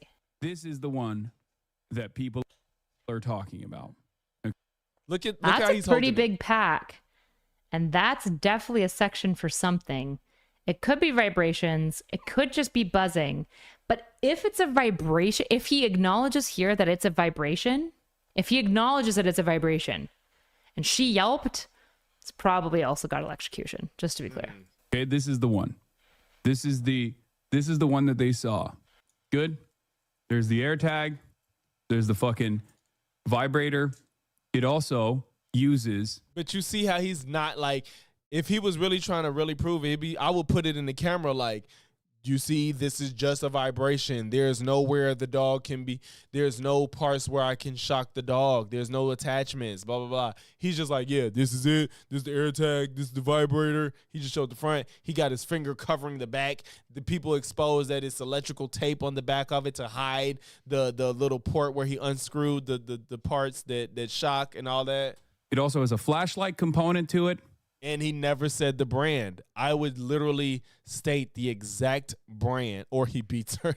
I would literally state the exact make and model of what that shock collar is if it really didn't shock. Why not? If it doesn't shock, tell them exactly what you got. At nighttime.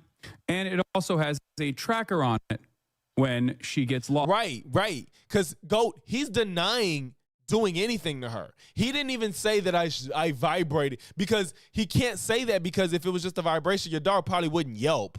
You know, even if they're annoyed, they wouldn't yelp. So you can't say you triggered the vibration, because all that does is open the gates, and no, you didn't. You probably shocked her. If he admits to actually making her vibrate, you have to say why she yelped. You have to justify why she yelped. If she were to actually get fucking lost. Isn't that what the air tags were? Is that what he means? You are able to, it emits a sound. Okay? I don't know. If it's vibrating and she yelped. Yeah. The main thing that I have issue with in like all of this is it just seems like he's mad at his dog all the time. Like, again, do I think he's abusing his dog? No. Does it seem like he probably... I think he possibly is abusive to his dog, making her stand there for that long, lay there for that long every day. has a shocker then. Oh, Aces won. Shout out to the Aces. We should have known that day. Shout out to the Aces. Probably. Why would the vibration make her yelp? So it's pretty clear. He's kind of admitting, like, it's a vibration. He's reaching forward. Okay, so... Why did she yelp? Yeah, exactly. But the most important thing to me is just like, why are you just always mad at your dog for like existing? Like, why are you mad at her for like getting up and like turning and glaring at her? Like, that to me is like the really weird part. Is it's just like, it's just kind of sad that you're just always mad at your dog. And again, she's probably got a better life than most, but why are you... I don't know. Have you ever met somebody who's just always mad at... Not only that, Go James, imagine losing a Tibetan Mastiff. Their dog? It's weird. It's really, really weird. Like, most people, when their dog like is around them or walks into the room, especially when their dog's just like vibing, the main thing you'll see is like neutrality or happiness. Like, most of the time when the dog comes into my room and comes on stream, I have a big smile. But a few times where I've been like, okay, get out. Like, you're too loud, because she's howling a bunch. But it's just very sad that he's just always like yelling at his dog for like getting out of her bed. It's just like weird. That doesn't desperation make sense. his community went to prove that it was not abuse. It's just like I said, the main thing is, even if you place training, like getting upset the moment she sets foot off of it, like she can't get water, bro. Like, what if she wants some water? Why? The whole problem with this whole situation is in part that everyone's so obsessed with the electric collar, which again, there are shock collars that are used by high-end dog trainers that are not abusive, right? Like the shock collar shouldn't be the upsetting thing. The yelp is a little upsetting if the shocks are turned up that hard. The real thing is, why is she lying there all day? Yes. Bored, and you're just getting mad at her all the time. Yes. Like, exactly. Bro. Yeah, they're just super sad if you're mad at them all the time. So it's just like, why are you being mad all the time at your little doggy? Yeah, that's the weird part about it. Like I said, I'm not saying nobody can have a shock collar, but I'm not a dog trainer. I'm not that versed on training dogs, but I do know that I do know that you don't shock a dog for place training in the house and because they want to step off of the bed. That doesn't seem like a real use of a shock collar. That doesn't seem, to my understanding, y'all can tell me in the chat if I'm wrong, I thought you shocked dogs for like invisible fences. Like I thought that's how you train them to know not to. Well, I know it'll do it automatically when you have an invisible fence. And they do it for aggressive dogs too. Dogs that are like super aggressive and territorial that might actually attack people. To my understanding, that's when you use shock collars too. And then, like I said, for the invisible fences, right? I really would like to know for people that's in the chat that have dogs. Own his anger. Facts. Use that anger for more important stuff. Off lead is high train. Off lead, I'm guessing you meant leash is high train, no collar. Off leash is high train, no collar. I'm assuming that's what you meant, Scouts. But yeah, I like I said, I plan to, once I get a bigger space, we kind of want a dog. Even though we want a small dog, but we got a cat, so we want enough space for both of them to thrive and be comfortable if they don't get along, It's most used for recalls, so the dogs come back to you. Okay, yeah, yeah. Like I said, I've only known it to be for the invisible fences, and yes, it makes sense if you want your dog to come, or if they're an aggressive dog that are prone to possibly attack people and shit like that, you know. But stepping off the damn bed from their place training, I've never heard of shocking dogs for place training. That seems a little bit excessive. And she wasn't even like running in circles or making noise or anything. Like, she set her foot off of the bed and you shock her. I'm sorry. I don't want to, because I don't have definitive proof. So I don't want to make a strong claim. But to me, it's hard for me to believe that he didn't shock her. The reach, the annoyance, the lack of concern for her yelp, the non-transparency of the collar. He didn't like show us face to face. A lot of people broke that collar down to a T. They said he put that electrical tape on it. He took the screw prongs out and all of that. And let's not forget, it was the next day. He didn't take that collar off immediately. He didn't do it that same day. When he showed when he showed everybody the collar, that was the next day. It wasn't the day that it happened. He did that the next day. So it's just a little bit. I think it's bad. Like, and it's not just because a lot of people dislike Hassan. Like, of course, there's people that hate Hassan or they're gonna jump on him even more, and this is a reason to further hate Hassan. But that was a little fucked up, bro. It's like people think you a shitty person already, and for you to kind of treat your dog like shit, that's kind of fucked up, bro.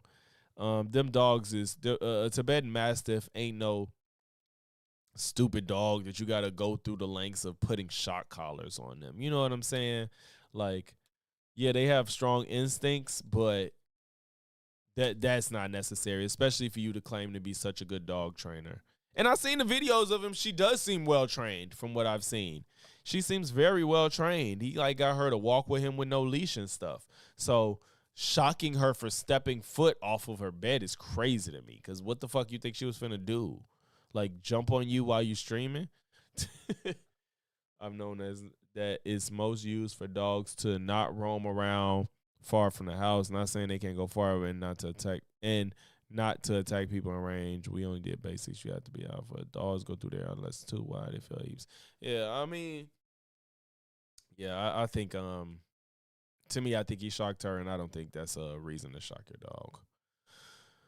Invest in your pets for sure. But we finna call it for tonight, man. I appreciate y'all, each and every one of y'all.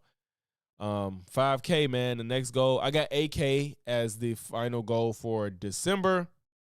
I want to make it to 8K. I was gonna do 10, but that felt a little bit too ambitious for 2 months? 2 months, a little over 2 months, roughly 3.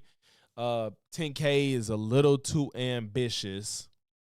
So I'm trying to make it to 8. So if y'all know, if y'all interested, if y'all like my content, y'all know people that like the content, share it with them so, you know, they could enjoy it with you. You know, with content creators I like, you know, I struggle with not being able to converse with other people that watch the same type of content I like. That's why, you know, we got the Discord, so people that like what I like, we could all talk about it. You know what I'm saying? So, Josh, hey, bro, congrats again on the 5K. You make 10K for, you know it. Thank you, Josh. Shout out to Politiscape. Daily political commentary, Politiscape. Follow him for it. Thank y'all. Thank you, Dow. Thank you, Goat. Thank you, Skills, Reaper, Pat, PTJ. Everybody is in misfortune. Everybody that was here from the start to the end. You know, like I said, 8K. We trying to make it to 8K by December. If I make it to 10, great. But yeah, the goal is to make it to 8K by December. So do what y'all do. Hype the videos, man. Like the videos. Comment on the videos. Even if you just want to be like, for the algo, just comment. You know what I'm saying? It ain't going to hurt you, you know? But I appreciate y'all for sure, man. Again, thank you so much for the 5K. Next celebratory stream is going to be the 10K. Even if I make the 8K, we're going to do a celebratory stream for 10K. Probably, tell y'all this, I'll probably do a 24-hour joint. Yes, I'm going to do a 24-hour stream when I hit 10. That's what it's going to be. 10K, 24-hour stream. I ain't even did a 12-hour. Maybe, how about this? 8K, we'll do a 12-hour since that's my goal. We'll do a 12-hour stream. I got to build up the stamina. You know, I got to know what it feels like, what it takes. So 8K. If I actually make it by December, not just 8 period. So if I make the 8K by December, it'd be easier because it's break time. If I make the 8K by December, hell, shit, I might just do it for New Year's. Why not? Fuck it. You know what I'm saying? We old. If y'all my generation, you ain't going out for New Year's. You feel me? So we might do, if we get 8K by New Year's, we'll do a 12-hour stream throughout into the new year. You know, I may do like a 7 to 7 or something like that. You know, do a 12-hour. 10K, we'll do 24. But yeah, man. So if you made it to this part of the stream, make sure to leave a like, comment, sub. If not one, then all three. And I'm going to catch y'all in the next one. Peace.